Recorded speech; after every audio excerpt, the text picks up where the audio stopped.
Hello everyone. तो कैसे हैं आप सब। आज की वीडियो में बात करने वाले हैं आपके सेमेस्टर 4 के GE subject western political philosophy.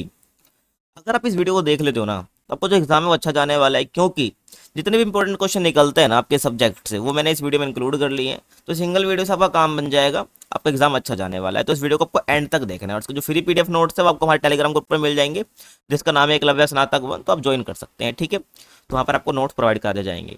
आप मुझे इंस्टाग्राम पर फॉलो कर सकते हैं, यूजर नेम आपके सामने। आपकी कुछ भी पर्सनल क्वेरी हो तो आप मेरे से पूछ सकते हैं।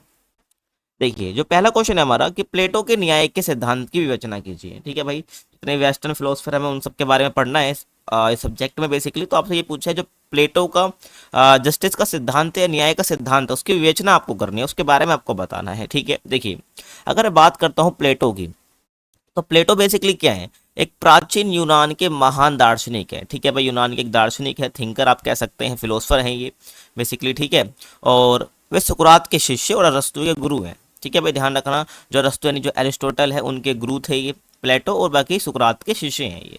और उनकी रचना है रिपब्लिक। ठीक है भाई, तो ध्यान रखना है, जो प्लेटो है उनकी एक बुक है रिपब्लिक, जिसको हम द रिपब्लिक के नाम से भी जानते हैं, जो कि काफ़ी फेमस है। तो इसी में इन्होंने क्या है, एक आदर्श राज्य और एक न्याय के सिद्धांत की कल्पना करी है। आदर्श राज्य का मतलब है कि एक राज्य को कैसा होना चाहिए, बेसिकली एक स्टेट या एक कंट्री को कैसा होना चाहिए, उस आधा रिपब्लिक में उन्होंने ये बताया है। और न्याय के सिद्धांत के बारे में ही बताया, जो कि हमारा क्वेश्चन भी है।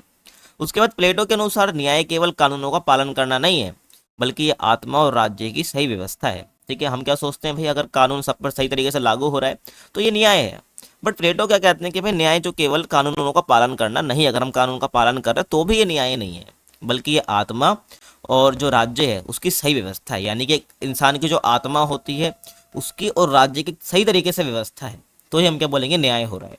अभी आपको समझ नहीं आ रहा होगा, कोई बात नहीं, इंट्रोडक्शन है, आपको भी समझ आ जाएगा। ठीक है, तो देखिए इनकी न्याय की अवधारणा क्या है, प्लेटो की न्याय की अवधारणा बेसिकली है क्या, इसी की हम बात कर रहे हैं।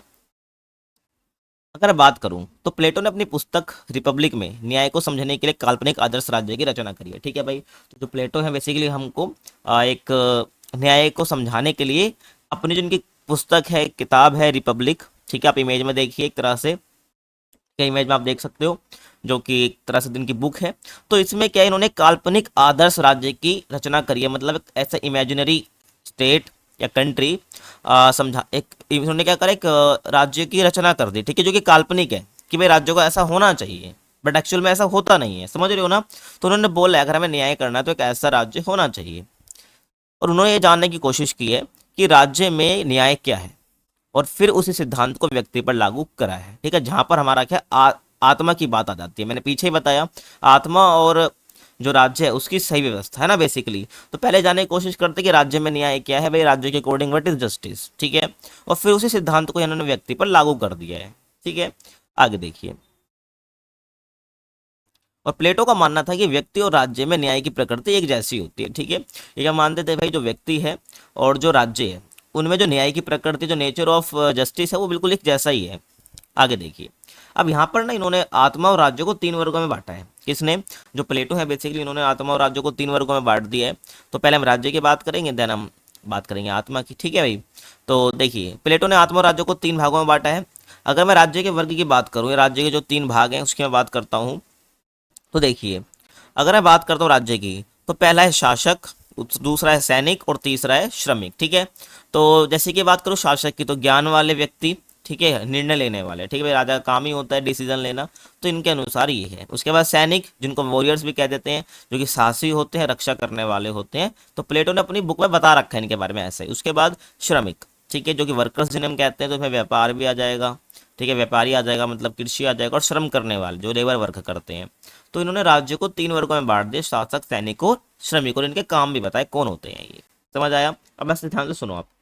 उसके बाद व्यक्ति की आत्मा के भाग करूँ, तो यहाँ पर व्यक्ति की आत्मा के भी इन्होंने तीन भाग कर दिए। पहला है तर्क। ठीक है, तर्क मतलब व्यक्ति से समझ लो। ठीक है, एक तरह से तर्क का मतलब आप व्यक्ति से समझ लो। तर्क हो जाएगा जिसको हम रीजन कहते हैं, मतलब कि हम कुछ भी बात कर रहे हैं तो उसके पीछे हमें तर्क देना होता है। ठीक है, बिना तर्क की बात तो समझ लो कि बेकार ही होती है। उसके बाद आत्मबल, मतलब कि हम आत्मा के तीन भाग कर रहे हैं, एक तर्क होता है, एक होता है आत्मबल यानी स्पिरिट। ठीक है, कुछ करने की। उसके बाद इच्छा होती है, डिजायर। ठीक है, इच्छा मतलब समझ सकते हो, कुछ भी आपको करने की इच्छा हो रही है, वो उसको हम क्या बोलते हैं, इच्छा बोलते हैं। जैसे कि आप मान लो आप किसी के हाथ में कुछ नया मोबाइल देख लेते हो, तो आपको भी लेने की इच्छा होती है, ठीक है, डिजायर होती है। तो कहने का मतलब इच्छा बहुत जगह में होती है। तो बेसिकली 3 आत्मा के भाग होते हैं, तर्क, आत्मबल और इच्छा, ठीक है। आत्मा मतलब जैसे आपकी शरीर में आत्मा है तो उसके भी 3 ही भाग है, तर्क, रीजन आपकी आत्मा ही करती है, स्पिरिट आपके अंदर ही होती है और इच्छा भी होती है आपके अंदर। तो व्यक्ति के भी 3 भाग हैं यहाँ पर, ठीक है। आगे देखिए, और प्लेटो के अनुसार जब ये तीनों वर्ग, ठीक है, अपने अपने कार्य करते हैं और एक दूसरे के कार्य में हस्तक्षेप नहीं करते, तब न्याय होता है। समझ आया यहाँ पर ये क्या कहते हैं? तो वहां पर जब इन्होंने 3 वर्ग के बारे में बताया, मैंने वहां पर मैं आपको बताया ना भाई, शासक, सैनिक और श्रमिक। तो यहाँ पर ये क्या कहते हैं कि भाई अगर ये तीनों वर्ग अपने अपने कार्य करते हैं, एक दूसरे के काम में हस्तक्षेप नहीं करते हैं, तो ये क्या है? न्याय है, ठीक है, जस्टिस है। समझ रहे हो? आगे सुनो। अब यहाँ पर न्याय की परिभाषा समझ आ गया होगा आपको पीछे से, लेकिन आपको एग्जाम में लिखना है ज़्यादा, ठीक है, तो कुल मैं वही बता रहा हूँ। और बाकी चीज़ हमेशा ध्यान रखना, आप ग्रेजुएशन का पेपर दे रहे हो भाई, तो मेरा काम बस एक्सप्लेन करना आपको पॉइंट्स को, आपको खुद क्या अपने वर्ड्स में उसको ज़्यादा एक्सप्लेन करके लिख के आना है, ठीक है, बस समझाना मेरा काम है।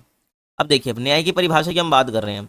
तो प्लेटो के अनुसार न्याय का अर्थ क्या है? अपने कार्य को करना और दूसरे कार्य में हस्तक्षेप नहीं करना, जस्ट मैंने अभी तुम्हें बताया है, ठीक है, सही बात है।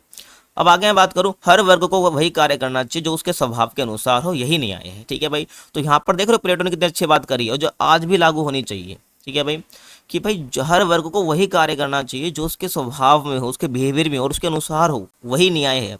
वही बात है ना, अगर मान लो कि एक बच्चा स्पोर्ट्स में अच्छा, तुम उसको पढ़ाई करवा रहे हो, तो ये उसके लिए अन्याय हो जाएगा, जो कि आज के टाइम पे हो भी रहा है ना। तो कहने का मतलब जो उसका बिहेवियर है, जैसा वो जो उसके अंदर टैलेंट है, जो गुण है, तो वही उसके स्वभाव के अनुसार काम उसको मिलना चाहिए, कार्य उसको करना चाहिए, तो वही न्याय है, ठीक है। तो तुम्हें समझ भी आ रहा, अब तुम समझ भी गए होगे कि भाई न्याय होता क्या है ना। आगे देखिए, एग्जाम्पल के लिए, अगर भाई श्रमिक शासन करने लगे या शासक व्यापार करने लगे तो यह अन्याय होगा, सही बात है एक तरह से। और मैंने एग्जाम्पल तो मैं आज के टाइम का भी दे दिया है, ठीक है। अगर श्रमिक शासन करने लगे या शासक व्यापार करने लगे तो ये अन्याय है। अब तुम सोच रहे होंगे यार ऐसा क्यों, भाई श्रमिक भी तो वही शक्तिशाली होगी, कर सकता है। भाई श्रमिकों को श्रमिक को शासन करना आना चाहिए, और ये पहले के टाइम की बात है, ठीक है भाई, जहाँ पर ऐसा होता था कि भाई राजा जो करेगा वो क्षत्रिय वगैरह ही होगा, ठीक है, समझ रहे हो ना।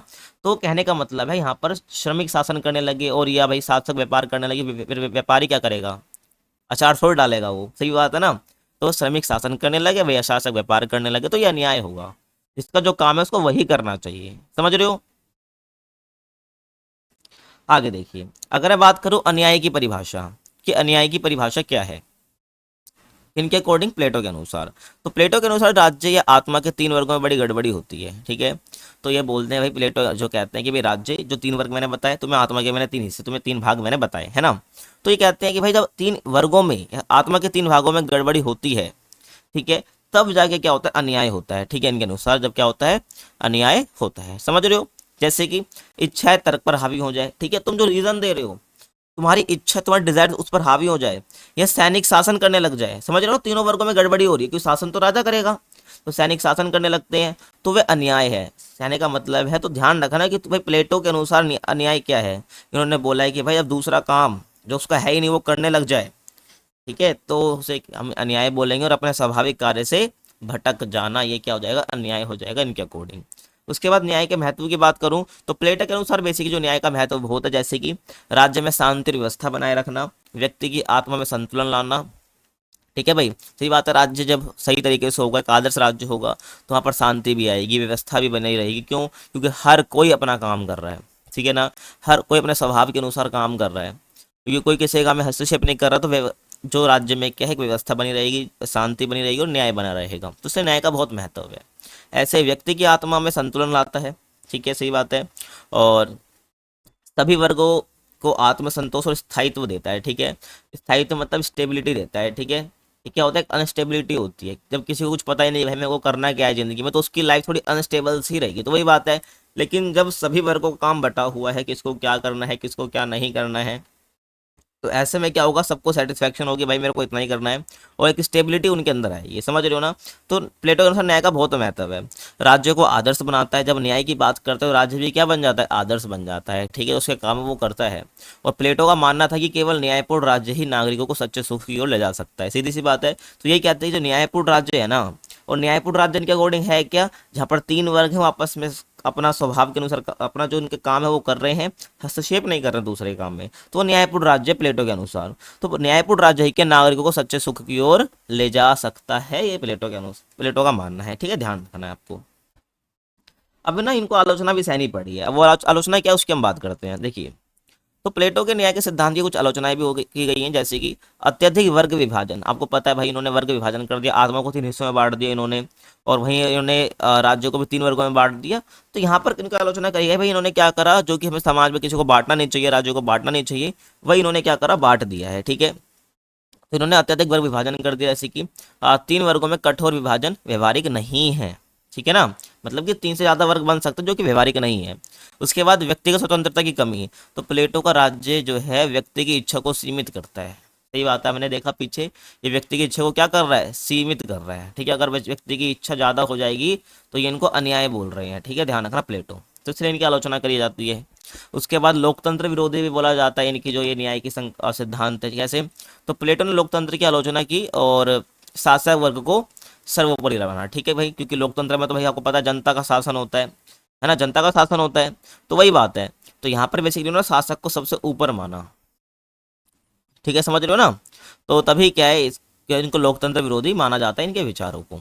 उसके बाद आधुनिक न्याय से अलग, तो आज का जो न्याय है वो अधिकारों, समानता, स्वतंत्रता पर आधारित, आपको पता है, जबकि प्लेटो का सिद्धांत कर्तव्य पर आधारित है। सीधी सी बात, आप क्यों, देख लो यहाँ पर जो आज की मैं बात करता हूँ, तो आज बेसिकली क्या है, न्याय, आपके अधिकार आपको मिल रखे हैं, आपको इक्वालिटी मिल रखी है, समानता, आपको स्वतंत्रता मिल रखी है। लेकिन मैं बात करूँ, प्लेटो क्या कहते हैं भाई, कर्तव्य पर आधारित है इनका न्याय का सिद्धांत। क्यों, इन्होंने क्या बोला भाई, जो जिसका काम है वही करे। ठीक है, किसी के काम में हस्तक्षेप ना करे, मतलब कहने का मतलब है जिसका जो कर्तव्य है वही इसको करना चाहिए, है ना, तो समझ रहे हो। और ये न्याय है इनके अकॉर्डिंग, बट आज के टाइम पे क्या है, अधिकार, समानता, स्वतंत्रता पर जोर दिया जाता है, तो इसलिए भी इनकी आलोचना करी जाती है कि भाई आधुनिक न्याय से काफी अलग है और इनकी सोच काफी अलग है। ठीक है, क्योंकि हर कोई आज के टाइम पे अपना काम तो करता ही है, कोई दूसरे काम तो कोई करता नहीं है, तो यहाँ पर कहीं ना कहीं ये न्याय नहीं होगा, तो ये आज के टाइम के बोलते हैं। समझ आ गया, आगे देखिए। अगले क्वेश्चन की बात करूं, परिवार और संपत्ति के साम्यवाद पर प्लेटो के विचारों का परीक्षण कीजिए। तो आपसे पूछा है यहाँ पर कि जो भाई प्लेटो है उसके विचार बताने किसके ऊपर, आपको परिवार और संपत्ति, काफी इंपॉर्टेंट क्वेश्चन है। ठीक है, ध्यान रखना कि परिवार और संपत्ति के साम्यवाद, आपको पता होगा भाई साम्यवाद या समाजवाद कह सकते हैं, लगभग सिमिलर ही होते हैं ये, कि भाई साम्यवाद वो होता है जहां पर सब कुछ सरकार के अंडर में रहता है, प्राइवेटाइजेशन बिल्कुल ना के बराबर होता है। ठीक है, सब कुछ सरकार जो है अपने हाथ में रखती है और लोगों के वेलफेयर के लिए काम करती है। ठीक है, तो यहाँ पर यही बात आती है कि भाई परिवार और संपत्ति का अगर हम साम्यवाद कर दें, ठीक है ना, या परिवार और संपत्ति के साम्यवाद पर प्लेटो क्या कहते हैं, बेसिकली आपको ये बताना है। ठीक है, तो बात करते हैं आगे। देखिए भाई, जो प्लेटो है यूनानी दर्शन के सबसे प्रभावशाली विचारकों में से एक है, बता चुका हूँ मैं। ठीक है, और उनकी प्रमुख रचना द रिपब्लिक है और उन्होंने एक आदर्श राज्य की कल्पना की है। ये आपको इंट्रोडक्शन में लिखना पड़ेगा अपने एग्जाम में ऐसे ही। ठीक है, और आगे देखिए, और इस राज्य की स्थिरता, ठीक है, इस राज्य की स्थिरता, एकता और न्याय के लिए प्लेटो ने परिवार और संपत्ति के साम्यवाद का विचार प्रस्तुत किया है। ठीक है, communism of family and property. मतलब मैं क्या कह रहा हूँ, तो यहाँ पर उन्होंने राज्य की स्थिरता, ठीक है, स्टेबिलिटी और एकता और न्याय के लिए इन्होंने क्या बोला कि प्लेटो ने भी परिवार और संपत्ति के साम्यवाद का विचार प्रस्तुत किया। मतलब कि अभी क्या कहते हैं उसी को हमें पढ़ना है, पूरा क्वेश्चन है हमारा ये, है ना। देखिए, तो उनका मानना था कि भाई शासक वर्ग और सैनिक वर्ग को व्यक्तिगत संपत्ति और परिवार से मुक्त होना चाहिए ताकि वह निष्पक्षता से राज्य की सेवा कर सके। समझ रहे हो, तो यहाँ पर जब परिवार और राज्य की संपत्ति है, ठीक है, परिवार और संपत्ति है, जब उसका साम्यवाद कर देंगे तो उनके पास तो कुछ रहेगा ही नहीं। तो यही यहाँ पर प्लेटो बोलते हैं, प्लेटो क्या बोलते हैं कि भाई शासक वर्ग और सैनिक वर्ग को व्यक्तिगत संपत्ति और परिवार से मुक्त होना चाहिए ताकि वो क्या निष्पक्षता से राज्य की सेवा कर पाए। क्वेश्चन क्या था, परिवार और संपत्ति के साम्यवाद पर। तो यहाँ पर ये आम व्यक्ति के लिए तो कह ही रहे हैं, लेकिन यहाँ पर ये भी कह रहे हैं भाई जो शासक वर्ग है और जो सैनिक वर्ग है उसको व्यक्तिगत संपत्ति रखनी नहीं है। ठीक है, उसका साम्यवाद कर दो, मतलब कि लोगों के वेलफेयर के लिए काम पर लगाओ, क्योंकि साम्यवाद का मतलब ही यही होता है। और परिवार से मुक्त होना चाहिए, कहने का मतलब है कि भाई तुम अपने परिवार से मुक्त रहो, क्योंकि फिर तुम क्या करोगे, कहीं ना कहीं अपने परिवार के बारे में सोचोगे, पूरे राज्य के बारे में आप नहीं सोचोगे। यहाँ पर ये कहते हैं तो परिवार से मुक्त होना चाहिए ताकि वह निष्पक्षता से राज्य की सेवा कर सके। यहाँ पर इनका ये कहना है, समझ रहे हो। अगर समझ नहीं आ रहा वीडियो को फिर से देख लो, उस पक्का समझ आ जाएगा, क्योंकि बहुत बच्चों को है जो वेस्टर्न फिलोसफी समझ नहीं आती है। आगे देखिए, अब साम्यवाद का आशय क्या है, इसकी हम बात करते हैं। देखिए, तो प्लेटो का जो साम्यवाद है ना, ये आप हेडिंग आप ये भी लिख सकते हो, प्लेटो का साम्यवाद क्या है। ठीक है, तो प्लेटो का साम्यवाद जो है आधुनिक समाजवादी या मार्क्सवादी साम्यवाद से बहुत अलग है। ठीक है भाई, ठीक है। यहाँ पर जो हम बात कर रहे हैं, जो मैं आपको स्टार्टिंग में आपको डेफिनेशन बताई कि भाई सब कुछ सरकार के हाथ में रहना चाहिए, तो ये उससे अलग है उसका प्लेटो का साम्यवाद, तो उसी की हम बात करेंगे। तो प्लेटो का साम्यवाद आधुनिक समाजवादी या मार्क्सवादी साम्यवाद जो होता है, साम्यवाद या मार्क्सवादी बात एक ही है, ठीक है, ध्यान रखना। ठीक है, ठीक है भाई, समझ आ रहा है ना। तो समाजवादी या मार्क्सवादी साम्यवाद से अलग है, उनका साम्यवाद केवल दो वर्गों तक सीमित था। ठीक है भाई, अगर हम बोले प्लेटो का साम्यवाद तो केवल दो वर्ग आपको ध्यान रखने हैं, एक शासक और एक सैनिक। ठीक है भाई, यानी कि रूलर्स एंड ऑक्सिलरीज, समझ रहे हो। तो बेसिकली यहाँ पर क्या है, इन तक ही सीमित है। अब तो प्लेटो के अनुसार क्या है कि शासक और सैनिकों को व्यक्तिगत संपत्ति नहीं रखनी चाहिए, या उनके पास व्यक्तिगत संपत्ति होनी ही नहीं चाहिए, समझ रहे हो। तो इनका ये कहना था, और उन्हें पत्नी और बच्चों से व्यक्तिगत संबंध भी नहीं रखने चाहिए। तो ये प्लेटो के अनुसार क्या है, साम्यवाद की डेफिनेशन है भाई, ध्यान रखना। लेकिन आधुनिक साम्यवाद जो आप कह लो या मार्क्सवादी साम्यवाद है, वो ऐसा कुछ नहीं कहता है कि भाई तुम्हें पत्नी और बच्चों के साथ व्यक्तिगत संबंध नहीं रखने हैं, ठीक है, व्यक्तिगत संपत्ति नहीं होनी चाहिए, ऐसा कुछ नहीं कहता है वो। ठीक है, लेकिन प्लेटो के अनुसार जो उनके विचार है साम्यवाद पर, वो यही कहते हैं कि व्यक्तिगत संपत्ति तुम्हें नहीं रखनी है, और पत्नी और बच्चों से बिल्कुल व्यक्तिगत संबंध भी नहीं रखने। इसका रीजन तुम्हें मैंने पीछे ही बताया। ठीक है, और आगे बताऊं तो ये सामूहिक जीवन राज्य की एकता, न्याय और निष्पक्षता बनाए रखने के लिए आवश्यक है, समझ रहे हो। ये सामूहिक जीवन मतलब क्यों कह रहे हैं सामूहिक जीवन, इसलिए क्योंकि देखो इन्होंने व्यक्तिगत संपत्ति हटा दी, अपने परिवार से भी मुक्त है, परिवार इनका पत्नी बच्चों से भी मुक्त है ये। तो ये जीवन प्लेटो क्या कह रहे हैं, इनको सामूहिक जीवन जीने के लिए। सामूहिक जीवन का मतलब कि भाई सब लोगों के लिए जीना, ठीक है, हर बच्चे और हर दूसरों की पत्नी के लिए जीना, तो ये सामूहिक जीवन हो जाएगा। तो ये कहते हैं भाई सामूहिक जीवन जो है राज्य की एकता, न्याय और निष्पक्षता बनाए रखने के लिए काफी आवश्यक है, समझ रहे हो। तो ध्यान रखना है तुम्हें।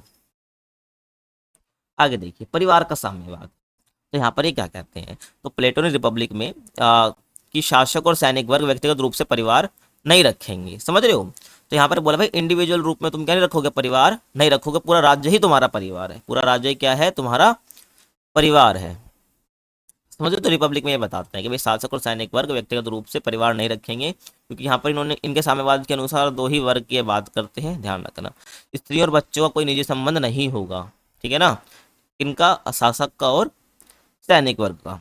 आगे देखिए, स्त्री और बच्चे राज्य की सामूहिक जिम्मेदारी होंगे, समझ रहे हो ना। जो राज्य की स्त्रियां हैं, राज्य की जो स्त्रियां हैं और जो बच्चे हैं, ठीक है, वो क्या होंगे भाई, राज्य के जो शासक है उसकी और जो सैनिक है उनकी सामूहिक जिम्मेदारी होगी उनकी देखभाल करना, और बच्चों की परवरिश राज्य द्वारा होगी। ठीक है भाई, जो बच्चे हैं उनकी जो परवरिश होगी वो किसके द्वारा होगी, राज्य के द्वारा होगी, कंप्लीट राज्य के द्वारा।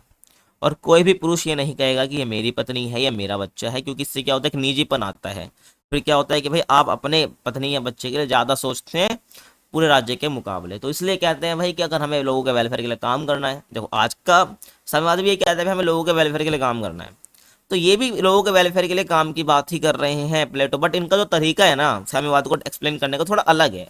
ठीक है, यहाँ पर इस शासक और सैनिक को कह रहे हैं भाई तुम्हें अपनी पर्सनल लाइफ जीनी ही नहीं है, सब कुछ राज्य के लिए लगा दो, समझ रहे हो ना, वही वाली बात है यहाँ पर। आगे देखिए, कारण क्या है। ठीक है, यहाँ पर जो मैंने बात करी परिवार का साम्यवाद की, भाई तुम्हें पत्नी या मेरा बच्चा ये सब कहना ही नहीं है, इस तरह बच्चे जो है राज्य की सामूहिक जिम्मेदारी होंगे, ये सब जो कह रहे हैं, इसका रीजन क्या है, what is the reason behind it. देखिए, तो प्लेटो का मानना था कि परिवार के व्यक्तिगत संबंध भेदभाव, पक्षपात, लालच और निजी स्वार्थ को जन्म देते हैं। सीधी सी बात तो मैंने आपको बताया पीछे, इसलिए इन्होंने ये कहा कि भाई प्लेटो का मानना था कि जो परिवार के साथ हम जो व्यक्तिगत संबंध हम बनाते हैं तो इससे भेदभाव, पक्षपात, लालच और निजी स्वार्थ को जन्म देते हैं। ठीक है, जब व्यक्ति समझेगा कि भाई सभी स्त्रियां और बच्चे उसी के हैं, समझ रहे हो ना, व्यक्ति जब ये समझेगा ना कि भाई जितने भी स्त्रियां हैं राज्य के अंदर और बच्चे सब उसी के, तो वो सभी के प्रति समान भाव रखेगा, ठीक है, सबको इक्वल तरीके से देखेगा, और इसी इससे क्या होगा, राज्य की एकता और सामूहिकता बनी रहेगी। लेकिन जब क्या होता है व्यक्तिगत संबंध बनाता है तो वो क्या थोड़ा भेदभाव भी करेगा, क्यों, क्योंकि अपने बच्चों और अपनी पत्नी उसके लिए ज़्यादा करेगा, ठीक है, पक्षपात भी करेगा राज्य के बाकी लोगों से, और वैसे और लालच भी करेगा। तुमने देखा भी होगा जो भाई मूवीज़ वगैरह में या जनरली कोई सीरियल्स आपने देख लिए होंगे, कार्टून्स वगैरह आपने देख लिए होंगे, कि जहाँ पर आपको ये दिखता है कि किस प्रकार से जो किंग वगैरह होते हैं और जो उनका परिवार होता है वो कितनी रॉयल जिंदगी जी रहे होते हैं, लेकिन जो बाकी गांव वाले ठीक है, उनकी जो प्रजा होती है वो एक नॉर्मल लाइफ जी रही होती है। तो यहाँ पर आप प्लेटो का जो यहाँ पर परिवार और संपत्ति का जो ये कह रहे हैं भाई साम्यवाद, तो यहाँ पर आप अप्लाई करके देखिए ये क्यों कह रहे हैं। क्योंकि कहीं ना कहीं जो किंग होता है और जो उसके सैनिक होते हैं उनकी फैमिलीज काफ़ी रॉयल जिंदगी जी रही होती है, बट जो उनकी प्रजा होते हैं अच्छी जिंदगी नहीं जी रहे होते हैं। ठीक, तो इसलिए क्या कहते हैं भाई, तो इनको क्या है अपना भाई परिवार और संपत्ति से दूर रहना चाहिए, एक सामूहिक जिम्मेदारी इनको निभानी चाहिए। ठीक है, सभी स्त्री और बच्चों के लिए। समझ आया? आगे देखिए संपत्ति का साम्यवाद। ठीक है, तो परिवार का साम्यवाद हमने देखा, अब संपत्ति के साम्यवाद की बात कर रहे हैं। तो प्लेटो का दूसरा बड़ा विचार था कि शासक और सैनिक वर्ग संपत्ति के स्वामी नहीं होंगे। समझ रहे हो ना? तो पहला विचार तो हमने परिवार के ऊपर देखा, दूसरा विचार क्या है कि शासक और सैनिक वर्ग संपत्ति, जो दोनों वर्ग हैं ये संपत्ति के स्वामी नहीं होंगे। और ये विचार क्यों, जो विचार है ये निम्नलिखित बातों पर आधारित है, जैसे कि शासक और सैनिक कोई भी व्यक्तिगत संपत्ति, घर, पैसा, जमीन आदि नहीं रखेंगे। वे सामूहिक आवास में रहेंगे। समझ रहे हो? और सामूहिक भोजन करेंगे। सामूहिक आवास का मतलब है भाई कि जो लोगों के घर है उनकी सेवा करेंगे और उनके आवास में रहेंगे। ठीक है, और सामूहिक भोजन ही करेंगे, मतलब सबके साथ ही भोजन करेंगे। और उनकी जरूरतों की पूर्ति जो उनकी जरूरतों की पूर्ति है वो राज्य द्वारा की जाएगी या राज्य के कोष से करी जाएगी, जो राज्य का खजाना होता है। समझ रहे हो क्या कह रहा हूँ मैं? कि भाई जो उनकी जितनी भी नीड्स हैं पूरे राज्य की वो राज्य द्वारा ही की जाएगी। यहाँ पर ध्यान रखना है। कारण क्या है? प्लेटो का मानना था कि संपत्ति की व्यक्तिगत भावना लालच, अन्याय और भ्रष्टाचार को जन्म देती है। क्या कह रहा हूँ मैं?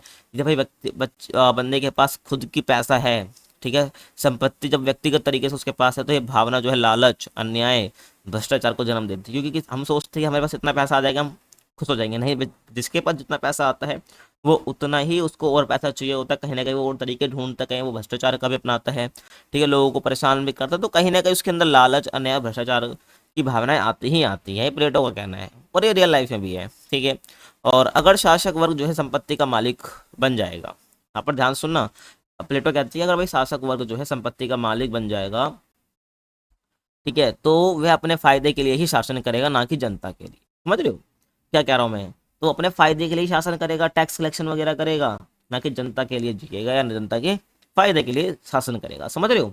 अगर वो संपत्ति का मालिक बन जाएगा। तो इसलिए प्लेटो क्या कहते हैं भाई, संपत्ति नहीं रखनी इन सैनिक को भी और शासक को भी। समझ आ गया? अब यहाँ पर स्त्री समानता पर प्लेटो के विचार क्या है? ठीक है भाई, तुमको सब पढ़ना है। ठीक है, यहाँ पर परिवार और संपत्ति की बात आ रही है, तो यहाँ पर स्त्री समानता की बात भी हम जरूर करेंगे। ठीक है, तो यहाँ पर देखिए, तो स्त्री समानता पर प्लेटो के विचार क्या है? तो प्लेटो ने स्त्रियों को भी सैनिक और शासक वर्ग में स्थान दिया है। ठीक है, पहले आप इस इमेज को थोड़ा ना इग्नोर करो। ठीक है भाई, ध्यान रखना, इस इमेज को थोड़ा इग्नोर करना। इधर देखिए, तो प्लेटो ने स्त्रियों को भी सैनिक और शासक वर्ग में स्थान दिया है कि भाई जो स्त्रियां हैं वो सैनिक, मतलब सैनिक सेना में शामिल हो सकती हैं, शासक वर्ग में भी भाई वो शामिल हो सकती हैं। समझ रहे हो ना? मतलब जो किंग वगैरह है वो स्त्री भी बन सकती है। ठीक है, तो उनके अनुसार जो है क्या कि स्त्रियां भी राज्य के लिए उतनी ही उपयोगी हो सकती है जितने पुरुष हो सकते हैं। ठीक है, तो यहाँ पर स्त्री समानता पर भी जोर दिया इन्होंने, और उन्हें भी प्रशिक्षण और शिक्षा दी जानी चाहिए पुरुषों के तरह ही, और वे भी शासन और युद्ध में भाग ले सकती हैं। आप हमारा इतिहास उठाकर देख लीजिए, जहाँ पर महिलाएं ना हो, है ना, तो इसलिए बोलते हैं कि भाई शासन और युद्ध में भाग ले सकती हैं, तो उन्हें भी क्या सैनिक और शासक वर्ग में स्थान दिया जाए। और ये विचार उस समय के लिए बहुत क्रांतिकारी था जब प्लेटो ने दिया, क्योंकि प्राचीन यूनान में स्त्रियों की स्थिति बहुत सीमित है। हमें पता है हमारे एंशियंट टाइम में, या हम मिडेवल की बात कर लें, तो स्त्रियों की जो बिल्कुल मैं कहूँ ना स्थिति या सिचुएशन या उनकी हालत बहुत सीमित थी, उनको किसी भी चीज़ में पार्टिसिपेट करने दिया ही नहीं जाता था। इसलिए यहाँ पर उन्होंने विचार दिया कि भाई, मतलब उस टाइम पे जब बहुत क्रांतिकारी विचार था, बहुत रेवोल्यूशनरी ये बिल्कुल थॉट था कि भाई प्राचीन यूनान में जो स्त्रियां हैं उनकी स्थिति बहुत जो है सीमित थी, दयनीय थी। ध्यान रखना है। ठीक है भाई, तो यहाँ पर स्त्री समानता पर प्लेटो के विचार आपको ध्यान रखने हैं। अब प्लेटो का जो साम्यवाद है उसकी विशेषता क्या, एक सेपरेटली बता देता हूँ आपको। तो देखिए, केवल शासक और सैनिक वर्ग पर लागू होता है इनका साम्यवाद, बाकी जनता पर लागू ही नहीं होता है। ठीक है, ध्यान रखना। और व्यक्तिगत संबंधों पर संपत्ति का त्याग, ये कहते हैं कि व्यक्तिगत संबंध और संपत्ति तुम्हें नहीं रखना, इसका त्याग करते। समानता एक तो न्याय की स्थापना के लिए आवश्यक बताते हैं, भाई करना ही करना है तुमको कि भाई शासक और सैनिक वर्ग को व्यक्तिगत संबंध और संपत्ति से दूर रहना है। नैतिकता और निष्पक्षता को बढ़ावा देना, और राज्य की जरूरतों की पूर्ति राज्य द्वारा होगी, ये भी कहते हैं। ठीक है भाई, ध्यान रखना। नेक्स्ट क्वेश्चन की मैं बात करूं, राज्य अच्छे जीवन के लिए मौजूद है, अरस्तु के राजनीतिक दर्शन के संदर्भ में इस कथन की विवेचना कीजिए। तो यहाँ पर आपको स्टेटमेंट दे रखी है क्या कि राज्य अच्छे जीवन के लिए मौजूद है, तो आपको अरस्तु का जो राजनीतिक दर्शन है उसी के पर्सपेक्टिव में, उसी के संदर्भ में आपको बताना है कि भाई राज्य अच्छे जीवन के लिए मौजूद है, इसका मतलब क्या है, और ऐसा एरिस्टोटल या अरस्तु किस कंटेक्स्ट में कह रहे हैं, समझ आ गया। तो इसके ऊपर हमें बात करनी है। देखिए, अगर मैं बात करता हूँ अरस्तु की, तो अरस्तु जो है बेसिकली प्राचीन यूनान के महान दार्शनिक है। मैंने पीछे ही तुम्हें बताया, फर्स्ट क्वेश्चन में बता दिया था, जिन्हें के राजनीतिक दर्शन का जनक भी कहा जाता है, ठीक है, फादर भी कहा जाता है राजनीतिक दर्शन का। उनकी रचना है पॉलिटिक्स। यहाँ पर आप एक इमेज में देखिए, जो कि यहाँ पर जो एरिस्टोटल है उन्होंने किताब पकड़ रखी है, एक विजुलाइज आप कर सकते हैं, ठीक है। तो पॉलिटिक्स की एक बुक पकड़ रखी है, जो कि इनकी खुद की किताब है। यहाँ पर इन्होंने राज्य के बारे में बात करी है, नागरिक के बारे में बात करी है, न्याय के बारे में भी बात करी है, और अच्छे जीवन की एक कंसेप्ट के बारे में बात करी है। मैं कहूँ अच्छे जीवन की अवधारणा के बारे में भी बात करी। अवधारणा मतलब कंसेप्ट होता है, तो विस्तार से यहाँ पे इन्होंने समझाया है, ठीक है। अलग अलग फिलोसफर्स है जिन्होंने भाई राज्य, अच्छे जीवन, नागरिक, सब पे अपने विचार दे रखे हैं, ठीक है। तो यहाँ पर हमें बात करनी है कि भाई अरस्तु के क्या विचार है, ठीक है भाई, अच्छे जीवन के राज्य मौजूद है इस पर। तो अरस्तु का क्या मानना है कि राज्य का उद्देश्य केवल सुरक्षा या शासन नहीं है, बल्कि नागरिकों को सर्वश्रेष्ठ जीवन देना भी है। इसलिए कहते हैं कि अच्छे जीवन के लिए राज्य मौजूद है। हम आज के टाइम पे क्या सोचते हैं, भाई राज्य का काम है सुरक्षा देना, शासन करना, बट ये कहते हैं कि भाई सुरक्षा और शासन से भी एक कदम आगे है क्या, नागरिकों को एक अच्छा जीवन देना। अगर हर राज्य ये सोच ले, उसकी गवर्नमेंट ये सोच ले कि भाई अपने नागरिकों को अच्छा जीवन देना है, तो भाई देश स्वर्ग बन जाएगा, हर किसी का देश, ठीक है। लेकिन आज के टाइम पे ऐसा कोई सोचता नहीं है। तो इसलिए जो है अरस्तु यहाँ पर ये बोलते हैं कि भाई सुरक्षा और शासन से बढ़ के क्या है, नागरिकों को श्रेष्ठ जीवन देना कि राज्य का उद्देश्य है, ठीक है, उसकी रिस्पॉन्सिबिलिटी है, उनका मानना है। आगे देखते हैं। मनुष्य एक सामाजिक और राजनीतिक प्राणी है।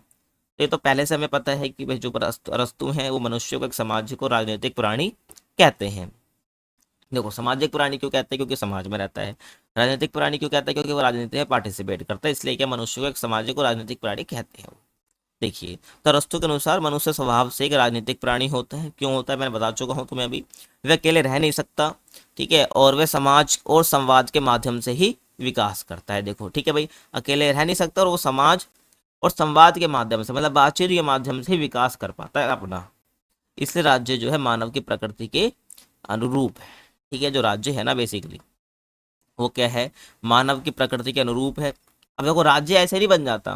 पहले मान लो इंसान है, पहले मानव है, ठीक है, पहले क्या है, मानव है, ठीक है भाई, पहले मानव है, जब जाके फिर समाज बनेगा, फिर समाज बनेगा, समाज के बाद एक छोटा सा गांव आप कह सकते हो बनेगा, ठीक है, फिर भाई एक शहर, फिर अब ऐसा करके भाई क्या बनता, अपना पूरा एक अपना राज्य बनता है।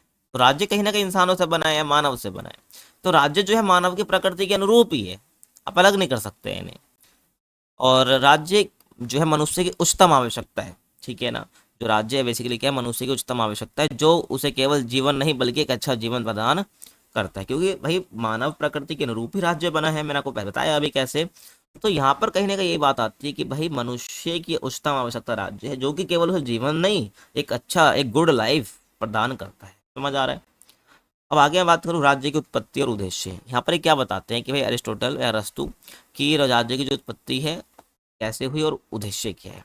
देखिए, तो राज्य की उत्पत्ति आवश्यकता से होती है, जैसे भोजन, सुरक्षा। भाई मैं बोलूँ कि भाई हमारी आवश्यकता क्या है, भोजन, सुरक्षा, और बहुत सारी हो सकती है। तो हमें आवश्यकता हुई, तो ये कहते हैं कि भाई आवश्यकता से ही क्या होती है, राज्य की उत्पत्ति होती है, लेकिन इसका अस्तित्व अच्छे जीवन के लिए होता है, ठीक है भाई। राज्य की जो उत्पत्ति हो रही है नीड से तो हो रही है, लेकिन इसका जो अस्तित्व आता है, ठीक है, ये अच्छे जीवन के लिए ही आता है, ठीक है। एक व्यक्ति से परिवार, फिर गांव, और फिर राज्य, स्टेट बनता है, ठीक है, समझ रहे हो ना। तो जो मैंने पीछे पता वही बात सही थी। तो परिवार, एक व्यक्ति से परिवार बनता है, आपको पता है, परिवार से पूरा गांव बनेगा, ठीक है, गांव से क्या बनेगा, फिर पूरा राज्य बनता है, समझ रहे हो ना। तो ऐसे करके भाई एक शासक भी आता है, राज्य बनता है। तो ऐसे में क्या है, जो जो नीड होती है उसी की उत्पत्ति के नीड के कारण ही क्या होता है, एक राज्य की उत्पत्ति हो जाती है। तो ऐसे में क्या, अच्छे जीवन के लिए अस्तित्व होता है, बेसिकली अस्तित्व में आता है राज्य, ऐसा अरस्तु का कहना है। तो राज्य जो है मानव जीवन का पूर्ण रूप है, ठीक है, समझ रहे हो ना। जो राज्य है, जो स्टेट है, बेसिकली वो क्या है, मानव जीवन का पूर्ण रूप है। क्योंकि एक व्यक्ति से, एक मानव से क्या बन रहा है, एक राज्य बन रहा है। तो राज्य यानी पूरा हो चुका है, समझ रहे हो। तो मानव से क्या है, मानव जीवन का पूर्ण रूप क्या है, राज्य है, हाईएस्ट फॉर्म है। इसलिए राज्य न केवल भौतिक जरूरतें बल्कि नैतिक, बौद्धिक और सामाजिक विकास को भी बढ़ावा देता है, समझ रहे हो ना। तो भौतिक जरूरतें बहुत मेटेरियलिस्टिक चीजें हो गई, इससे होता है, ठीक है भाई। राज्य ना केवल भौतिक जरूरतें पूरी करने के लिए बना है बल्कि नैतिक, बौद्धिक और सामाजिक विकास को भी बढ़ावा देता है, ध्यान रखना है। गुड लाइफ का अर्थ क्या है? अरस्ता के अनुसार गुड लाइफ का मतलब ये है कि नैतिक और सद्गुण युक्त जीवन, ठीक है भाई। तो ये कहते हैं कि भाई अरस्ता गुड लाइफ का मतलब ये होता है कि एक व्यक्ति जो है उसके अंदर नैतिक गुण हो, सद्गुण में सारे गुण उसके अंदर हो, तो ऐसा जीवन होना चाहिए, तो हम क्या बोलेंगे गुड लाइफ है। न्यायपूर्ण और संतुलित समाज में जीना, समझ रहे हो, एक ऐसा समाज जो कि न्यायपूर्ण है, ठीक है, और एक संतुलित समाज है, ठीक है। संतुलित समाज से आप समझ सकते हो भाई बिना कोई डिस्क्रिमिनेशन के। तर्क और बुद्धि का उपयोग करना, मतलब भाई एक व्यक्ति जो है अपनी लाइफ में तर्क का यूज़ कर, रीजंस का यूज़ कर रहा है, अपनी बुद्धि का यूज़ कर रहा है, यानी बस जो जिसने कह दिया उसको ऐसे भाई मान लिया, ठीक है, अपनी बुद्धि का बिल्कुल यूज़ नहीं करा, तो इनके अनुसार ये गुड लाइफ नहीं होगी, ध्यान रखना है। राजनीति भागीदारी करना, मतलब कहीं ना कहीं पॉलिटिकली पार्टिसिपेट करना, और आत्मा की पूर्ति और सच्चा सुख प्राप्त करना, ठीक है, ध्यान रखना है। मतलब जो आत्मा की मन करता है, ठीक है, आत्मा की पूर्ति हमें करनी है, ठीक है, और सच्चा सुख प्राप्त करना है। और गुड लाइफ केवल जीवन रहने का नाम नहीं है, जो गुड लाइफ है केवल जीवित रहने का नाम नहीं है, बल्कि श्रेष्ठ और उद्देश्यपूर्ण जीवन जीना है। मतलब कि लाइफ का कुछ ना कुछ मीनिंग होना चाहिए, ठीक है, आपको मीनिंगफुल लाइफ जीनी है, कुछ ना कुछ आपका उद्देश्य होना चाहिए जीने का। तो वही बात है। तो गुड लाइफ का मतलब मैंने ऊपर पूरा जितनी भी बातें बताई, तो अरस्तु के अनुसार क्या गुड लाइफ का मतलब यही होता है, आपकी जीवन में सब बातें होनी चाहिए, और जीवित रहने के लिए नाम नहीं है गुड लाइफ, बल्कि श्रेष्ठ और उद्देश्यपूर्ण एक जो आपका एम होना चाहिए जीवन का कुछ, तो उसी का नाम क्या है, गुड लाइफ है, ध्यान रखना है। राज्य और नैतिकता का संबंध, तो यहाँ पर भी अरस्तु कुछ बात कहते हैं कि राज्य और नैतिकता को, नैतिकता मतलब मोरालिटी होती है, ठीक है। देखो नैतिक तो मतलब आपको समझाऊं, अगर जैसे कि अपने पेरेंट्स की बात मानते हैं, उनका आदर करते हैं, ठीक है, तो आपके अंदर नैतिक गुण है, ये क्या है, नैतिक गुण है, समझ रहे हो ना। तो ऐसे ही राज्य जो है एक अच्छी लाइफ देना, ये उस राज्य की नैतिक जिम्मेदारी है, नैतिक गुण है, समझ रहे हो ना।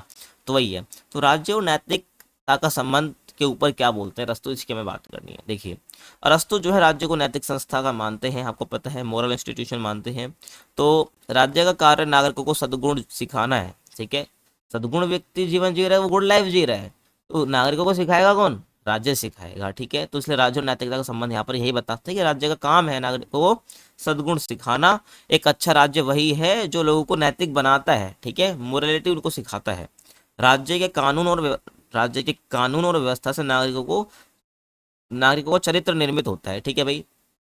जो राज्य के कानून है और उनकी जो व्यवस्था है, उसी से क्या होता है, नागरिकों का चरित्र निर्मित होता है, उनका बनता है, ठीक है।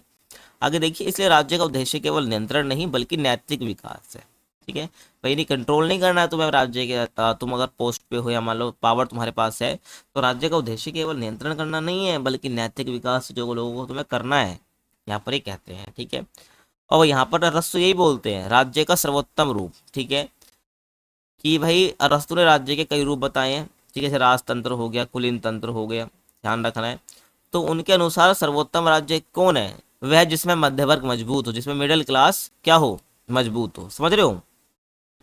इसका जो मिडिल क्लास है वो क्या हो, मजबूत हो, ठीक है, इसका जो मिडिल क्लास हो मजबूत हो।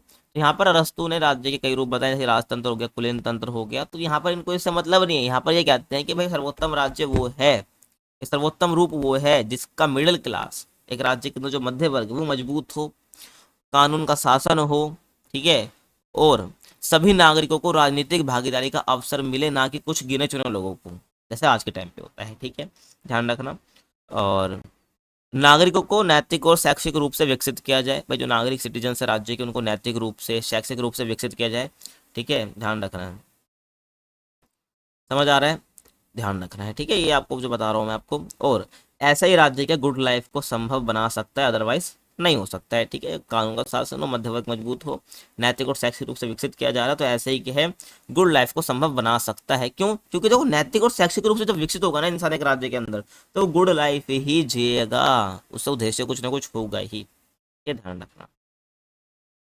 अगला क्वेश्चन देखिए, मैकियावेली शासन कला को किस प्रकार समझते हैं, जो मैकियावेली है शासन कला को किस प्रकार समझते हैं, और क्या उनकी समझ उनसे पहले की राजनीतिक दर्शन की पश्चिमी परंपरा से पृथक यानी कि अलग थी, आपको बताना है ये। तो पहले मैकियावेली की शासन कला को किस प्रकार समझते हैं, आपको ये क्वेश्चन बताना है। तो यही पूछा है कि जो उनकी समझ है ना, जो पहले के जितने भी राजनीतिक दर्शन आए हैं पश्चिमी परंपरा के, ठीक है, क्या उनसे अलग थी क्या मैकियावेली की राजनीतिक दर्शन की समझ, तो ये आपको बताना है। देखिए अगर मैं बात करूं निकोलो मैकियावेली, इटली के पुनर्जागरण काल के प्रसिद्ध राजनीतिक विचारक रहे हैं। इटली से हैं।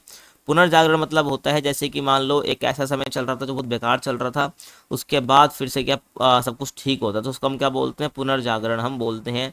अगर आपका बैकग्राउंड हिस्ट्री का रहा है 11th 12th में, ठीक है, तो अपने 11th में पुनर्जागरण के बारे में पढ़ा होगा, ठीक है। और इटली के पुनर्जागरण के यूरोप में ही पढ़ा था हमने, तो उसमें इटली की बात भी हमने करी थी, इटली के पुनर्जागरण की। तो निकोलो मैकियावेली जो है इटली के पुनर्जागरण काल के प्रसिद्ध राजनीतिक विचारक हैं थे, ठीक है। और वे आधुनिक राजनीति के जनक भी माने जाते हैं, ठीक है। राजनीतिक दर्शन के जनक तो एरिस्टोटल को कहा जाता है, लेकिन आधुनिक राजनीति, ठीक है, वर्ड जोड़ दिए, आधुनिक राजनीति के जनक माने जाते हैं निकोलो मैकियावेली, ठीक है भाई। उनकी रचना है द प्रिंस, जो कि 1513 में लिखी गई थी, ये ध्यान रखना। तो इसमें शासन और सत्ता के यथार्थवादी स्वरूप को प्रस्तुत करते हैं। सत्ता का यथार्थवादी मतलब कि सच, यथार्थवादी मतलब वास्तविक, ठीक है। यथार्थवाद का मतलब यही होता है वास्तविक, ठीक है ना। तो सत्ता का जो वास्तविक चेहरा है, जो सत्ता का वास्तविक स्वरूप है, आप कह सकते हो, उसको प्रस्तुत किया है इन्होंने अपनी बुक द प्रिंस के अंदर, ठीक है, ध्यान रखना है आपको। और मैकियावेली की शासन कला की समझ, जो मैकियावेली की शासन कला की जो समझ है ना भाई, वो पारंपरिक पश्चिमी दार्शनिक जैसे कि आपका प्लेटो हो गया, अरस्तु हो गया, इनकी आदर्शवादी सोच से बिल्कुल अलग है, ठीक है। मैं आपको पीछे प्लेटो का ही बता दिया, लगभग आपका अरस्तु का ही बता दिया, मैकियावेली की बात भी आपको सुननी है, क्योंकि बिल्कुल अलग इनके थॉट्स हैं। जितने मैंने आपको प्लेटो और अरस्तु से, ध्यान रखना, जो भी इनकी आदर्शवादी सोच है, तो उससे बिल्कुल इनकी अलग सोच है, क्योंकि मेरी पुस्तक द प्रिंस में बताते हैं। देखिए, शासन कला की मैकियावेली की परिभाषा, तो पहले हम इसकी बात करते हैं। तो मैकियावेली के अनुसार शासन कला एक व्यवहारिक और रणनीतिक प्रक्रिया है। इसका उद्देश्य देखिए, तो यहाँ पर क्या बताते हैं, पहले इस लाइन को समझिए कि जो मैकियावेली है ना, इनके अनुसार शासन कला, ठीक है, जब रूल कर रहे हैं, शासन कला एक व्यवहारिक और एक रणनीतिक प्रक्रिया है, ठीक है। शासन करना आपके व्यवहार में होना चाहिए, ठीक है, एक रणनीतिक प्रक्रिया है ये। इसका उद्देश्य बेसिकली क्या है, सत्ता की प्राप्ति, मतलब कि जो आप सत्ता प्राप्त कर रहे हैं, शासन कर रहे हैं ना, ये ऐसे नहीं आपको हो रहा है, अपनी रणनीति बनाइए तब जाके आपको क्या शासन मिला है। तो इस और ये इसका उद्देश्य क्या है, शासन कला जो है इसका उद्देश्य भी क्या है कि सत्ता की प्राप्ति करना, ठीक है। यहाँ पर जैसे कि आपको पीछे अरस्तु प्लेटो ने बता दिया, ऊपर ऊपर से जो बात इनको बतानी थी, बट यहाँ पर जो है जो राजा है, उसका यथार्थवादी चेहरा ये प्रस्तुत करते हैं। जैसे कि बोलते हैं यहाँ पर शासन का उद्देश्य क्या है, सत्ता की प्राप्ति है, उसके बाद सत्ता का संरक्षण है, ठीक है, सत्ता मतलब पावर होती है, राज्य की स्थिरता बनाए रखना, और उनके अनुसार शासक को नैतिक आदर्शों से नहीं बल्कि राजनीतिक व्यवहारिकता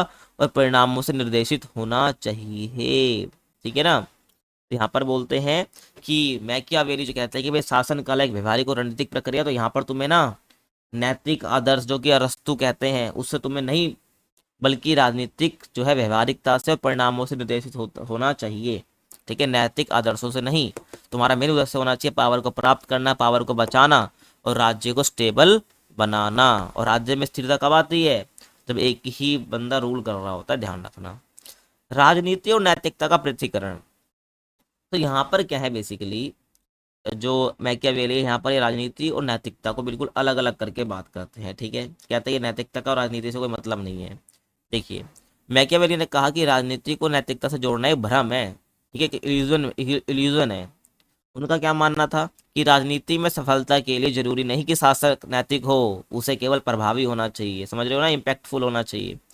तो यही कहते हैं कि तुम्हें राजनीति में सफलता चाहिए तो उसके लिए जरूरी नहीं कि तुम शासक नैतिक हो, तुम्हें लोगों की चिंता हो, उनको तुम्हें विकास करना हो, नहीं, तुम्हें इससे मतलब नहीं होना चाहिए। अगर तुम्हें राजनीति पॉलिटिक्स में सफलता चाहिए तो तुम्हें केवल प्रभावी होना चाहिए, समझ रहे हो ना। अब तुम खुद सोचो, जो आज के मैं इंडिया की बात कर रहा हूँ बेसिकली, ठीक है ना, इंडिया के जो लीडर्स हैं, क्या वो नैतिक हैं, एक आध होंगे, वो नैतिक नहीं बल्कि प्रभावी हैं, ठीक है, तभी वो राजनीति में सफल है। जो अब आप सक्सेसफुल लीडर आप देखते हैं, ये तो राजनीति में सफलता के लिए जरूरी नहीं कि शासक नैतिक हो, बल्कि उसे केवल प्रभावी होना चाहिए, तभी क्या राजनीति में सफलता उसको मिलेगी। इसलिए कहते हैं कि भाई राजनीति को नैतिकता से जोड़ो मत, क्योंकि वो भ्रम है तुम्हारा एक तरह से। तो यहाँ पर शासक के बारे में कुछ कहते हैं, भाई शासक को धर्म और नैतिकता का आडंबर भर करना चाहिए, समझ रहे हो। जैसे कि आपने आज के टाइम पे देखा होगा, मतलब धर्म की राजनीति तो होती है, आपको पता है। तो बस मैं समझाने की कोशिश कर रहा हूँ, ठीक है भाई, और मेरा कुछ पॉइंट ऑफ व्यू नहीं है, धर्म वरम पे ध्यान रखना। बस जैसे कि आज के टाइम पे से धर्म को लेकर बहुत से लीडर्स वगैरह बयान दे देते हैं, तो यहाँ पर शासक क्या कहते हैं कि धर्म और नैतिकता का बस आपको आडंबर करना है, आपको कुछ देखना करना नहीं है, बस धर्म का और नैतिकता का आडंबर करो ताकि लोग तुम पे ट्रस्ट करें, समझ रहे हो ना। तो मेरे को तो आज ये लगता है भाई कि जो मैकियावेली की जो सोच है, इसी को बेसिकली क्या करते हैं आज के जो लीडर्स हैं वो अपनाते हैं। ठीक है, भाई आपको करना क्या है भाई, धर्म और नैतिकता, बस आपको आडंबर करना है, ड्रामा करना है, बस दिखाना है आपको। ठीक है, लेकिन निर्णय केवल राजनीतिक लाभ को देखकर लेने चाहिए, समझ रहे हो, कि भाई जो डिसीजन ले रहे हो केवल राजनीतिक लाभ आपको होना चाहिए, उसको देखकर लेना चाहिए। बाकी धर्म और नैतिकता को बस आपको दिखाना है, एक आडंबर ही करना है बस शासक को। ठीक है, ये बताते हैं। और अगर सत्ता बचाने के लिए झूठ, धोखा या बल का प्रयोग करना पड़े तो वो स्वीकार्य है। पर ये पॉलिटिक्स सिखा रहे हैं भाई, अगर तुम्हें सत्ता बचानी है तो उसके लिए झूठ, धोखा, बल हो सब चलेगा, बट तुम्हारी गद्दी नहीं जानी चाहिए। समझ रहे हो ना, ये वाली बात यहाँ पर ये कहते हैं। और मैंने स्टार्टिंग में बोला था ये यथार्थवादी स्वरूप देते हैं भाई राज्य का, और आप खुद देख लो आज के टाइम पे ऐसा है नहीं, क्या है। ठीक है, तो बिल्कुल राज्य का जो हकीकत है, ठीक है, शासक की जो हकीकत है उसके बारे में यहाँ पर ये बता रहे हैं। ठीक है, और यहाँ पर ये कहते भी यही है। ठीक है भाई, कि धर्म नैतिकता का आडंबर करो, बाकी राजनीतिक लाभ तुमको लेना चाहिए, इसके झूठ वगैरह सब चलेगा। ठीक है, साम दाम दंड भेद सब चल जाए। शासक की भूमिका द प्रिंस में चित्रण। ठीक है भाई, तो द प्रिंस में शासक की भूमिका का चित्रण करा गया, वो किस प्रकार से। तो मैकियावेली का आदर्श शासक कौन है, मैकियावेली किसको आदर्श शासक मानते हैं, देखिए, शेर की ताकत और लोमड़ी की चालाकी रखता हो। ठीक है ना, मतलब ऐसा शासक होना चाहिए जो कि शेर की ताकत रखता हो और लोमड़ी की जैसी चालाकी रखता हो। ठीक है, और लोगों से डराया जाना बेहतर है बजाय केवल प्रेम पाने के। ठीक है ना, ध्यान रख रहे हैं, मतलब लोगों को डराना बेहतर है बल्कि प्रेम पाने के। नैतिकता की जगह राजनीतिक विवेक को प्राथमिकता देता है। ठीक है, मैकियावेली का आदर्श शासक ऐसा है भाई जो कि नैतिकता की जगह, मोरालिटी की जगह जो है भाई राजनीतिक विवेक, पॉलिटिक्स की बात यहाँ पर कर रहे हैं। ठीक है भाई, राजनीतिक विवेक को प्राथमिकता दे, प्रायोरिटी पर रखे, और अपने लक्ष्य की प्राप्ति के लिए किसी भी साधन को अपनाने में संकोच नहीं करता हो। लक्ष्य की प्राप्ति करनी है, जो उसका राजनीतिक लक्ष्य है, उसकी प्राप्ति के लिए किसी भी साधन को वो अपनाने में संकोच नहीं करे, वही क्या मैकियावेली के अनुसार आदर्श शासक है। धर्म और राजनीति का संबंध, तो यहाँ पर जो है मैकियावेली यहाँ पर धर्म और राजनीति के बीच में संबंध भी बताते हैं कि भाई मैकियावेली ने धर्म को एक राजनीतिक साधन माना। तो ये कहते हैं कि जो धर्म है ना भाई, जो लोगों का धर्म है वो एक राजनीतिक साधन मानते हैं। ठीक है भाई, राजनीतिक साधन होता है, और आज के टाइम में मैं देख भी सकता हूँ कि भाई धर्म को एक राजनीतिक साधन बनाया जाता है, ध्यान रखना। तो उन्होंने कहा कि धर्म का प्रयोग जनता को नियंत्रित करने के लिए किया जाना चाहिए। अब तुम खुद सोचो। ठीक है, तो उन्होंने कहा कि भाई धर्म का प्रयोग किस लिए करना चाहिए, जनता को नियंत्रित करने के लिए करना चाहिए बस। ठीक है, लोग झांसे में आ जाते हैं धर्म का नाम सुनकर, तो धर्म का प्रयोग करना चाहिए और जनता को नियंत्रित करने के लिए किया जाना चाहिए बस। और धर्म से नैतिक शिक्षा नहीं बल्कि राजनीतिक स्थिरता मिलनी चाहिए। धर्म से क्या नहीं मिलनी चाहिए भाई, मोरल वैल्यू, मोरल एजुकेशन नहीं चाहिए, बल्कि एक क्या है कि राजनीतिक स्थिरता मिलनी चाहिए। क्यों, क्योंकि जब आप धर्म आप दिखाओ, इन्होंने बोला आडंबर भर करना है धर्म का, एक उसको एज अ पॉलिटिकल टूल की तरह तुम यूज करो, तो लोग तुम पे ट्रस्ट करेंगे, तो आप में क्या आएगी, आप लंबे समय तक रूल कर पाएंगे, तो इससे क्या आएगी, राजनीतिक स्थिरता आएगी। तो यही बोलते हैं, धर्म से नैतिक शिक्षा नहीं चाहिए बल्कि राजनीतिक स्थिरता मिलनी चाहिए। और उन्होंने चर्च और पादरियों की राजनीतिक दखलंदाजी की आलोचना करी, कि बोला कि भाई जो चर्च है और जो पादरी है वो जो राजनीति या पॉलिटिक्स में दखलंदाजी ना करें। ठीक है, तो ये बोला है, तो इसलिए उन्होंने क्या करी, आलोचना इसकी करी, क्रिटिसाइज उनको कराई कि भाई इनका जो धर्म के रखवाले जैसे आप कह सकते हो, चर्च और पादरी होते हैं बेसिकली उनके धर्म के बारे में बताने वाले, तो इनको दखलंदाजी नहीं करनी है पॉलिटिक्स के अंदर, राजनीति के अंदर। ठीक है, ध्यान रखना। लेकिन ना अब जो मैकियावेली है इनकी आलोचना भी होती है, लेकिन अगर आप अभी तक देख रहे हैं तो मैंने जितना ही पीछे बताया, अरस्तु प्लेटो का ही बताया आपको, अब यहाँ पर मैं आपको मैकियावेली का ही बताया, लेकिन आपको देख रहा होगा एकदम जो हकीकत वाली बात है वो कौन कर रहा है, मैकियावेली कर रहे हैं, जो हकीकत आज के टाइम पे लागू भी होती है ना। तो मैकियावेली को उनके विचारों के लिए कई आलोचनाएं भी झेलनी पड़ी, जैसे कि उन्हें शैतानी राजनीतिक विचार का भी कहा जाता है, इनके थोट से लग भी रहा है हमें। ठीक है भाई, शैतानी राजनीतिक विचार का भी इनको कहा गया है। और नैतिक मूल्यों की अनदेखी के कारण उनकी सोच को क्रूर और तानाशाही समर्थक माना गया है। भाई पावर चाहिए कैसे भी मिले, चाहे ले लो बस पावर, यहाँ पर ये वाली बात करते हैं मैकियावेली, है ना। तो नैतिक मूल्यों की अनदेखी के कारण, क्योंकि इन्होंने नैतिक मूल्यों की तो अनदेखी करी है, तो यहाँ पर इसकी सोच को क्रूर और तानाशाही समर्थक माना जा गया है। परंतु आधुनिक युग में उन्हें एक राजनीतिक यथार्थवादी और व्यवहारिक चिंतक के रूप में भी सराहा गया है, कि भाई आधुनिक टाइम पे यानी मॉडर्न टाइम पे, जो मैं तुम्हें पीछे बताते भी आ रहा हूँ साथ साथ में, ठीक है, कि उनको एक राजनीतिक यथार्थवादी, मतलब कि बिल्कुल जैसा राजनीति में यथार्थवादी मतलब वास्तविक रूप जैसा आज है वैसा ही उन्होंने पहले ही बता रखा है, तो एक और व्यवहारिक चिंतक के रूप में इन्होंने कहा गया, नहीं जो बातें इन्होंने कही है वो व्यवहार में अपने आसपास देखी जा सकती है, जिससे इनको सराहा भी गया इनके इस चिंतन के ऊपर। ठीक है, ध्यान रखना। समझ आ रहा है? अगला क्वेश्चन देखिए, होब्स व्यक्तिवादी और निरंकुशतावादी दोनों हैं। ठीक है, चर्चा कीजिए। तो यहाँ पर आपको थॉमस होब्स की बात करनी है, यहाँ पर आपको ये बताना है कि व्यक्तिवादी और निरंकुशतावादी ये दोनों हैं। चर्चा कीजिए। देखिए, निरंकुशता का मतलब होता है जिस पर कोई रोक ना हो। ठीक है, अंकुश मतलब रोक, निरंकुश मतलब कोई रोक ना हो। समझ रहे हो ना? तो होब्स व्यक्तिवादी और निरंकुशतावादी दोनों हैं। चर्चा करनी है आपको। देखिए, तो थॉमस होब्स जो है एक प्रसिद्ध अंग्रेज दार्शनिक थे, जिन्होंने अपनी पुस्तक लेविथियन, ठीक है, ठीक है, लेविथन है, 1651 में लिख रखी है, जिसमें उन्होंने राज्य, समाज और मानव स्वभाव पर विचार व्यक्त किए हैं। समझ आ रहा है? तो यहाँ पर इन तीन बातें ध्यान रखें, राज्य, समाज और मानव स्वभाव। ठीक है, इस पर उन्होंने अपने विचार व्यक्त किए, थॉट्स दिए हैं। होब्स को एक और तो व्यक्तिवादी यानी कि इंडिविजुअलिस्ट माना जाता है, क्योंकि उन्होंने राज्य की उत्पत्ति को व्यक्ति की स्वतंत्र इच्छा पर आधारित बताया, कि उन्होंने बोला कि जो राज्य की उत्पत्ति हुई है वो व्यक्ति की स्वतंत्र इच्छा से हुई है। ठीक है, और दूसरे उन्होंने क्या है, निरंकुशतावादी भी कहा जाता है, क्योंकि वह पूर्ण सत्ता वाले शासक की वकालत करते हैं। समझ रहे हो? तो होब्स को यहाँ पर व्यक्तिवादी और निरंकुशतावाद दोनों कहा जाता है। क्यों कहा जाता है? पहला तो ये कहते हैं कि जो राज्य की उत्पत्ति हुई है वो व्यक्ति की स्वतंत्र इच्छा से हुई है, व्यक्ति से ही राज्य बना है। और दूसरा ये कहते हैं, जो उनको निरंकुशतावादी बना देता है, कि क्योंकि जो पूर्ण सत्ता है ना, क्योंकि जो थॉमस होब्स हैं ये पूर्ण सत्ता वाले शासक की ही वकालत करते हैं। पूर्ण सत्ता वाला मतलब कि फुल पावर उसके पास हो, ऐसे शासक की बात करते हैं, उसके पास किसी प्रकार की कोई रोक टोक ना हो, तभी तो हम बोलेंगे पूर्ण सत्ता। ठीक है, तो उसकी वकालतें करते हैं, जैसे इनको निरंकुशतावादी भी कहा जाता है। ठीक है, समझ रहे हो ना? मतलब एक ऐसा शासक आप इमेज में देखिए जो पूरी तरीके से रूल करता हो। ठीक है, जो उसके मन में है वो कर सके। ठीक है, उसके बाद कोई उसके ऊपर कोई अंकुश ना हो। ठीक है, तो ऐसे ही शासक की वकालत कौन करते हैं? थॉमस होब्स करते हैं। ठीक है, ध्यान आपको रखना है। आगे देखिए, होब्स होब्स का मानव स्वभाव का सिद्धांत। तो यहाँ पर ना जो होब्स है वो मानव स्वभाव के सिद्धांत के बारे में बात करते हैं। देखिए, आपको व्यक्तिवादी और आपको निरंकुशतावादी पर ही बताना है, बट आपको ये भी बताना पड़ेगा मानव स्वभाव की। व्यक्तिवादी की बात करें तो मानव की बात तो आएगी आएगी। तो होब्स के अनुसार प्राकृतिक अवस्था यानी कि स्टेट ऑफ नेचर में सभी मनुष्य समान होता है, आपको पता है, लेकिन उनके बीच ईर्ष्या, डर, लालच और संघर्ष होता है। तो यहाँ पर मानव स्वभाव की बात कर रहे हैं। तो यहाँ पर मानव स्वभाव की बात जब कर रहे हैं तो यहाँ पर एक चीज बताते हैं क्या, कि प्राकृतिक अवस्था यानी जब बिल्कुल प्राकृतिक अवस्था में क्या था, तभी जो इंसान थे, मनुष्य थे, वो समान थे, से क्या समान होते हैं। लेकिन उनके बीच क्या हो रही है? ईर्ष्या, जलन जैसी बात मैं करूँ, डर, लालच और संघर्ष धीरे धीरे डेवलप होता है, बनता है। ठीक है, जब लोग आपस में रहते हैं साथ। और जीवन में अराजकता और जंगल का कानून चलता है। ठीक है भाई, जीवन में क्या होता है? अराजकता फैलती है, लड़ाई झगड़े वगैरह, इनको हम अराजकता कहते हैं। ठीक है, और अनस्टेबिलिटी वगैरह होगा तो इनको हम अराजकता कहते हैं, जिसको हम चाओस भी कह देते हैं।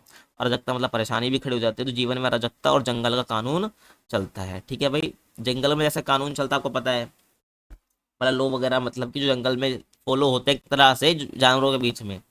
ठीक है ना? तो वही एक तरह से यहाँ पर एक तंज कस रहे हैं कि जीवन में अराजकता और जंगल का कानून चलता है। ठीक है, और उनके अनुसार ये स्थिति ऐसी होती है जहाँ जीवन घिनौना, क्रूर और अल्पकालिक होता है। ठीक है, जहाँ पर ये बता रहे हैं ना भाई कि अराजकता और जंगल का कानून चलता है, तो ये मानव स्वभाव की बात कर रहे हैं। तो इसलिए क्या होता है, ये ऐसी स्थिति के बारे में बता रहे हैं जहाँ पर जीवन जैसे घिनौना हो जाए, क्रूर हो जाए और अल्पकालिक मतलब बहुत छोटा हो जाता है। ठीक है, और इस संकट से बचने के लिए व्यक्ति एक दूसरे के साथ समाज अनुबंध करते हैं। और एक घिनौना, क्रूर, अल्पकालिक जो है, अगर इस संकट से बचना है तो व्यक्ति क्या करते हैं? आपस में एक दूसरे के साथ समाज अनुबंध या सामाजिक अनुबंध या सोशल कॉन्ट्रैक्ट करते हैं। ठीक है, आपस में एक दूसरे के साथ रहते हैं, भाईचारे के साथ रहते हैं, तो सामाजिक अनुबंध ये हो जाएगा, ये करते हैं। समझ आ गया? अब होब्स का व्यक्तिवाद क्या है देखिए।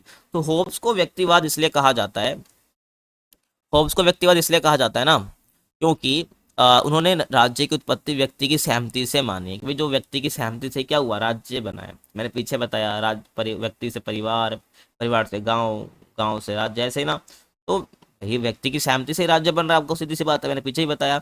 तो यही कह, तो ये मानते हुए कि राज्य की उत्पत्ति जो है व्यक्ति की सहमति यानी उसके कंसेंट से ही मानी जाती है। और उनके अनुसार प्रत्येक व्यक्ति अपनी सुरक्षा और शांति के लिए राज्य का निर्माण करता है। मैंने पीछे बताया भाई, शांति, सुरक्षा जो उसकी नीड है बेसिकली, उसी के लिए राज्य का निर्माण करता है प्रत्येक व्यक्ति।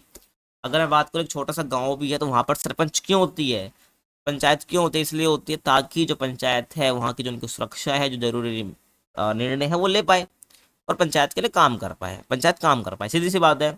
तो वही बात है। तो यहाँ पर इसलिए यहाँ पर आपको ध्यान रखना है कि इनके अनुसार प्रत्येक व्यक्ति की अपनी सुरक्षा और शांति के लिए ही राज्य का निर्माण करता है। आगे चलें। व्यक्ति ही समाज और राज्य का मूल है, ना कि कोई दैवी शक्ति या परंपरा। ठीक है ना भाई, जो व्यक्ति है ना, ठीक है, वही क्या समाज और राज्य का मूल है। मतलब समाज और राज्य किससे बन रहा है, आपका व्यक्ति से ही बन रहा है। ठीक है ना, तो इसलिए इसलिए बोला है कि व्यक्ति ही समाज का मूल और राज्य का मूल है। ठीक है, और ना कि कोई देवी शक्ति या परंपरा है जिसने भाई राज्य बना दिया है। समझ रहे हो, तो यहाँ पर देख रहे हो होब्स का व्यक्तिवाद क्या है, तो यहाँ पर ना व्यक्ति को बिल्कुल सेंटर पे ला दिया है और व्यक्ति के इर्द गिर्द घूम रहे हैं, एक एक बंदे के, व्यक्ति मतलब इंडिविजुअल के लिए घूम रहे हैं। और समाज अनुबंध से पहले व्यक्ति पूर्ण स्वतंत्र था, मतलब कि समाज तो बाद में बना है, व्यक्ति क्या था पहले, स्वतंत्र था पूरी तरीके से। वो तो रहने लग गया धीरे धीरे, क्या भाई समाज अनुबंध वो बनाने लग गया। इसलिए क्या होब्स की विचारधारा में व्यक्ति को प्राथमिकता दी जा गई है, इसलिए उन्हें व्यक्तिवादी कहा जाता है या इनको व्यक्तिवादी बनाता है। समझ आ गया। तो ये था होब्स का व्यक्तिवाद। अब देखिए आपके एग्जाम में आएगा, पैसे नहीं लिखोगे भाई, ग्रेजुएशन का पेपर दे रहे हैं, आपको क्या करना है, जो ये व्यक्ति की सहमति जो हाईलाइट कर रखा है, इसको आपको क्या करना है, इसको हेडिंग बना लेनी है। आपको लिखना होब्स का व्यक्तिवाद। तो होब्स का व्यक्तिवाद इसलिए कहा जाता है क्योंकि, तो अब ऐसे क्या करना है, आपको व्यक्ति की सहमति की हेडिंग बना ली, इसको अच्छे से एक्सप्लेन करना अपने वर्ड में। ऐसे आपको व्यक्ति अपनी सुरक्षा और शांति के लिए राज्य का निर्माण करता है, तो राज्य का निर्माण करके एक हेडिंग बन जाएगी। तो ऐसा आपको खुद से बनाना है। ठीक है, मेरा काम है आपको एक्सप्लेन करना। ठीक है, तो उसको आपको अपने एग्जाम में लिख के आना है। ठीक है, आपको ऐसे ही ना बिल्कुल कॉपी पेस्ट कर देना है ये। आगे चलिए। अब हमसे निरंकुशतावाद और हमसे होब्स के व्यक्तिवाद के ऊपर पूछा था। व्यक्तिवाद तो हमने देखा, अब निरंकुशतावाद की हम बात करते हैं कि होब्स का निरंकुशतावाद, होब्स को जो है निरंकुशवाद क्यों कहा जाता है। देखिए, होब्स ने समाज अनुबंध के बाद एक सर्वशक्तिमान सत्ता की कल्पना करी है। ठीक है, यह सर्वशक्तिमान सत्ता या राज्य को हम लेविथियन भी कहते हैं। ठीक है, लेवियथन भी कहते हैं, बताऊंगा आगे क्वेश्चन भी है। ठीक है, तो होब्स ने समाज अनुबंध के बाद एक सर्वशक्तिमान सत्ता की कल्पना भी यहाँ पर इन्होंने करी है। ये सत्ता राजा, संसद या समूह कोई भी हो सकती है। ठीक है, सर्वशक्तिमान सत्ता की बात यहाँ पर करी है जिसपे कोई रोक टोक ना हो। ठीक है, और ये सत्ता राजा भी हो सकती है, संसद भी हो सकती है, और कोई समूह भी हो सकता है जो रूल कर रहा है, लेकिन उसे पूर्ण शक्ति दी जानी चाहिए। यानी कि भाई शक्ति में तुमने कुछ छल कपट करती नहीं, पूरी शक्ति उसके पास होनी चाहिए, जो चाहे वो कर सकता है। नागरिकों को उस पर सवाल उठाने या विरोध करने का अधिकार नहीं होता। तो समझ रहे हो, तो निरंकुशतावाद का मतलब क्या, कोई रोक टोक ना होना उस राजा पे या सत्ता जिसके पास भी है। तो इसलिए बोलते हैं नागरिकों को भाई उस पर क्या सवाल उठाना या विरोध करने का अधिकार नहीं होता है। ठीक है, इनके अनुसार, और शासक कानून के भी ऊपर है। ठीक है, और इसलिए होब्स की राज्य संकल्पना क्या, निरंकुश राज्य जिसको हम एब्सोल्यूट स्टेट भी बोलते हैं उसको बढ़ावा देती है। एब्सोल्यूट स्टेट निरंकुश राज्य भी होता है जिस पर कोई रोक टोक नहीं है, सबसे ऊपर वही है, कानून से ऊपर वही है, जो कानून जो वो कह दे वो कानून बन जाए। ठीक है ना, तो निरंकुश राज्य को बढ़ावा देती है। आज के कंटेक्स्ट में एक राज्य, एक स्टेट है, आप कंट्री कह सकते हैं, जो कि नॉर्थ कोरिया है बेसिकली। ठीक है, नॉर्थ कोरिया कहीं ना कहीं जो है, कहीं ना कहीं एक एब्सोल्यूट स्टेट है, जो चाहते हैं वो कानून बन जाता है। ठीक है, सबसे ऊपर वो हैं, ध्यान रखना है। ठीक है भाई, तो उनको सवाल उठाने या विरोध करने का अधिकार नहीं देता नागरिकों को। तो ये होब्स का निरंकुशवाद आपको ध्यान रखना है। अब इनको ना क्रिटिसिज्म भी झेलना पड़ता है, तो उसके हम बात भी कर सकते हैं। आलोचना आपको लिखने एग्जाम में आपकी इच्छा, बाकी जरूरत तो नहीं है। बाकी आपसे जो पूछा वो आप लिखना है। ठीक है, आप इसी को हेडिंग बना के इसको ज़रा डीपली एक्सप्लेन आप कर सकते हैं। देखिए, होब्स का व्यक्तिवाद अधूरा है क्योंकि वो व्यक्ति अनुबंध के बाद स्वतंत्र नहीं रहता। ठीक है भाई, तो ये बोलते हैं जो होब्स का या थॉमस होब्स का जो व्यक्तिवाद है वो बिल्कुल अधूरा है। ठीक है ना, क्योंकि व्यक्ति जो है अनुबंध के बाद स्वतंत्र नहीं रहता है। ठीक है, क्योंकि व्यक्तिवाद का मतलब है अकेला व्यक्ति, अकेला। ठीक है ना, लेकिन वो समाज अनुबंध में बन गया तो उसके बाद वो आज़ाद थोड़ी है, समाज में बन गया वो। और उनका निरंकुशतावाद लोकतांत्रिक अधिकारों के विरुद्ध है। सही बात है भाई, जब तुम सरकार को ही या सत्ता को ही सबसे पावरफुल बना दे रहे हो बिना कोई रोक टोक के, जनता नागरिक सवाल नहीं कर सकते हैं, तो लोकतांत्रिक अधिकारों के तो ये विरोधी है। और वे न्याय, स्वतंत्रता और मानव अधिकारों की बात ही नहीं करते हैं भाई। वो कहते हैं यही क्या, न्याय स्वतंत्रता मानव अधिकार, ये सोचते ही नहीं है इसके बारे में। ठीक है, फिर भी क्या उन्होंने पहली बार व्यक्ति की सहमति को राज्य की नींव बताया कि भाई राज्य जो बना है ना, राज्य की जो फाउंडेशन है वो व्यक्ति है। ठीक है, जो कि आधुनिक राजनीतिक सोच की शुरुआत है, ये ध्यान रखना है। तो ये बात इनकी काफ़ी सही मानी जाती है, बस बाकी इनको क्रिटिसाइज करा जाता है उस पर। नेक्स्ट क्वेश्चन की बात करूं, रूसो द्वारा समझी गई असमानता की उत्पत्ति को स्पष्ट कीजिए। तो आपको अभी बताना है जो रूसो है बेसिकली इनके द्वारा जो है असमानता की उत्पत्ति क्या है। ठीक है, इनकी समझ में क्या है कि भाई असमानता की उत्पत्ति कैसे हुई है, अनइक्वालिटी का जन्म कैसे हुआ है। और यहाँ पर इसका ही सेकंड क्वेश्चन आप कह सकते हो कि सभ्यता का गठन असमानता को कम करने के बजाय बढ़ाता क्यों है। ठीक है, आपको ये बताना है भाई जो सभ्यता ने सिविलाइजेशन का हम गठन कर रहे हैं, लोग असभ्य तरीके से रहने लग गए रहते हैं। ठीक है, जब वो सभ्यता में कन्वर्ट हो जाता है, एक सिविलाइजेशन बन जाती है, तो ये असमानता को कम करने की बजाय बढ़ाती क्यों है। ठीक है, समझ आया, क्वेश्चन समझ आ गया आपको। तो देखिए क्वेश्चन समझ आ गया तो आंसर भी समझ आ जाएगा। तो रूसो बेसिकली क्या, फ्रांस के क्रांतिकारी विचारक थे जिनकी रचना है डिस्कर्स on the origin and the basis of inequality among among man. ठीक है भाई, समझ आ गया। तो आपको बेसिकली यहाँ पे origin and bases of inequality among man, यानी लोगों के बीच में, ठीक है, इनइक्वालिटी के बेसिस क्या, ओरिजिन क्या है, तो इसी के ऊपर अपनी रचना में बताते हैं, जो कि 17 कह सकते हो आपने 1755 में उन्होंने लिखी थी। और यहाँ पर उन्होंने असमानता की उत्पत्ति और विकास पर गहन विचार किया है। तो रूसो के अनुसार जो असमानता है ना, मानव स्वभाव की नहीं है बल्कि सभ्यता और संपत्ति के विकास की देन है। ठीक है भाई, जो सिविलाइजेशन बन गई, ठीक है, सभ्यता लोगों ने क्रिएट कर ली अपनी, और संपत्ति का जो विकास है ना भाई, किसी के पास ज़्यादा संपत्ति किसी के पास कम है, तो इसी की देन क्या है, ये असमानता है। ठीक है भाई, असमानता मानव स्वभाव से थोड़ी आती है बल्कि ये सभ्यता और संपत्ति के विकास की देन है। उन्होंने ये तर्क दिया कि सभ्यता ने मनुष्य को परिष्कृत नहीं किया बल्कि उसे स्वार्थी, लालची और प्रतिस्पर्धी बना दिया। सही बात है, देखो आज भी तो हम जैसे रह रहे हैं, हमारी भी तो एक सभ्यता है आज के टाइम पे जो हम लोग रह रहे हैं, लेकिन आज के टाइम पे हमें क्या, स्वार्थी, लालची, प्रतिस्पर्धी, यानी कॉम्पिटिशन हम कर रहे हैं दूसरे से, ऐसा बना दिया है। ठीक है ना, ध्यान रखना है। हम कभी अपने बारे में नहीं सोचते, दूसरों को देख के जलते रहते हैं। तो समझ रहे हो, तो सभ्यता ने मनुष्य को क्या करा है, उसे स्वार्थी, लालची और प्रतिस्पर्धी बना दिया है। आगे देखिए, प्राकृतिक अवस्था में समानता। तो यहाँ पर जो है रूसो ने कहा कि प्रारंभिक मानव प्राकृतिक अथवा स्टेट ऑफ नेचर में कैसा था। देखिए, स्वतंत्र था, सरल था और सुखी था। ठीक है, कोई किसी से द्वेष वगैरह नहीं था, वहाँ ना कोई संपत्ति थी ना वर्ग भेद था। स्टार्टिंग के बता रहे हैं, प्राकृतिक मानव, ठीक है, स्वतंत्र सरल सुखी था, कोई संपत्ति नहीं थी, कोई वर्ग भेद नहीं था, जीवन यापन सब आसानी से अपना कर ले रहे थे। सभी व्यक्ति शारीरिक और मानसिक रूप से समान थे। ठीक है ना भाई, शारीरिक रूप से भी समान थे सब दिखने में, और मानसिक रूप से भी सब समान थे। ठीक है, सबकी बुद्धि बराबर थी। प्राकृतिक मानव की यहाँ पर बात हो रही है। जीवन शांतिपूर्ण और आत्मनिर्भर था भाई, एक दूसरे पर डिपेंडेंट थे वो, और जो अपने आसपास के एनवायरनमेंट पे भी निर्भर थे। ठीक है, प्राकृतिक मानव और प्रारंभिक मानव, ठीक है ना। और इस अवस्था में कोई राजनीतिक, सामाजिक या आर्थिक असमानता भी नहीं थी। लेकिन आज के टाइम की बात करता हूँ, जब एक सिविलाइजेशन बन चुकी है तो राजनीतिक असमानता भी है, क्योंकि सबको राजनीति में भाग लेने का मौका नहीं मिल पाता है। सामाजिक असमानता भी आज आप देख सकते हैं, क्योंकि समाज में आपको बहुत तरह का डिस्क्रिमिनेशन देखने को मिलते, तो ये भी असमानता यहाँ पर आ जाती है। और आर्थिक असमानता तो है ही, क्योंकि कोई ज़्यादा अमीर है, कोई ज़्यादा गरीब है। ठीक है ना, मतलब ये बहुत अनबैलेंस्ड तरीके से जो है ये आर्थिक विकास हो रखा है। ठीक है, तो लेकिन पहले ऐसा कुछ नहीं था, राजनीतिक, सामाजिक, आर्थिक असमानता नहीं थी, तो प्राकृतिक अवस्था में समानता बिल्कुल थी। और कैसी थी मैंने बता दी। असमानता की उत्पत्ति, संपत्ति का अधिकार। ठीक है ना, तो बेसिकली जो है असमानता की उत्पत्ति जिसे मानते हैं, तो कहते हैं जो संपत्ति का अधिकार है ना कहीं असमानता की उत्पत्ति का कारण है। तो रूसो के अनुसार असमानता तब शुरू हुई जब पहले व्यक्ति ने जमीन पर बाड़ लगाई और कहा यह मेरी है। समझ रहे हो ना, जमीन पर बाड़ लगाने का मतलब है जमीन का किनारा खींचते और बोला ये मेरी जमीन है, ठीक है ना, ये मेरी है। तब जाके क्या असमानता की स्टार्टिंग होती है, इनइक्वालिटी जन्म लेती है। और यहीं से क्या निजी संपत्ति यानी कि प्राइवेट प्रॉपर्टी की कंसेप्ट या अवधारणा शुरू होती है। भाई आज जमीन को लेकर ही तो कलेश है, आपको पता है। तो निजी संपत्ति की अवधारणा शुरू हुई और कुछ लोग संपत्ति के मालिक बने और कुछ उसके श्रमिक बने, सीधी सी बात है ना। और इससे शोषण, वर्ग भेद और अधिकारहीनता जन्मी। समझ आ गया। और यही से क्या सामाजिक असमानता की नींव भी पड़ी है। तो समझ रहे हो असमानता की नींव कैसे पड़ी है, सामाजिक असमानता जन्म कैसे ले रही है। तो आप देख रहे हो व्यक्ति जब स्टार्टिंग में उसने जमीन कहा ये मेरी है, देन निजी संपत्ति का कंसेप्ट आता है।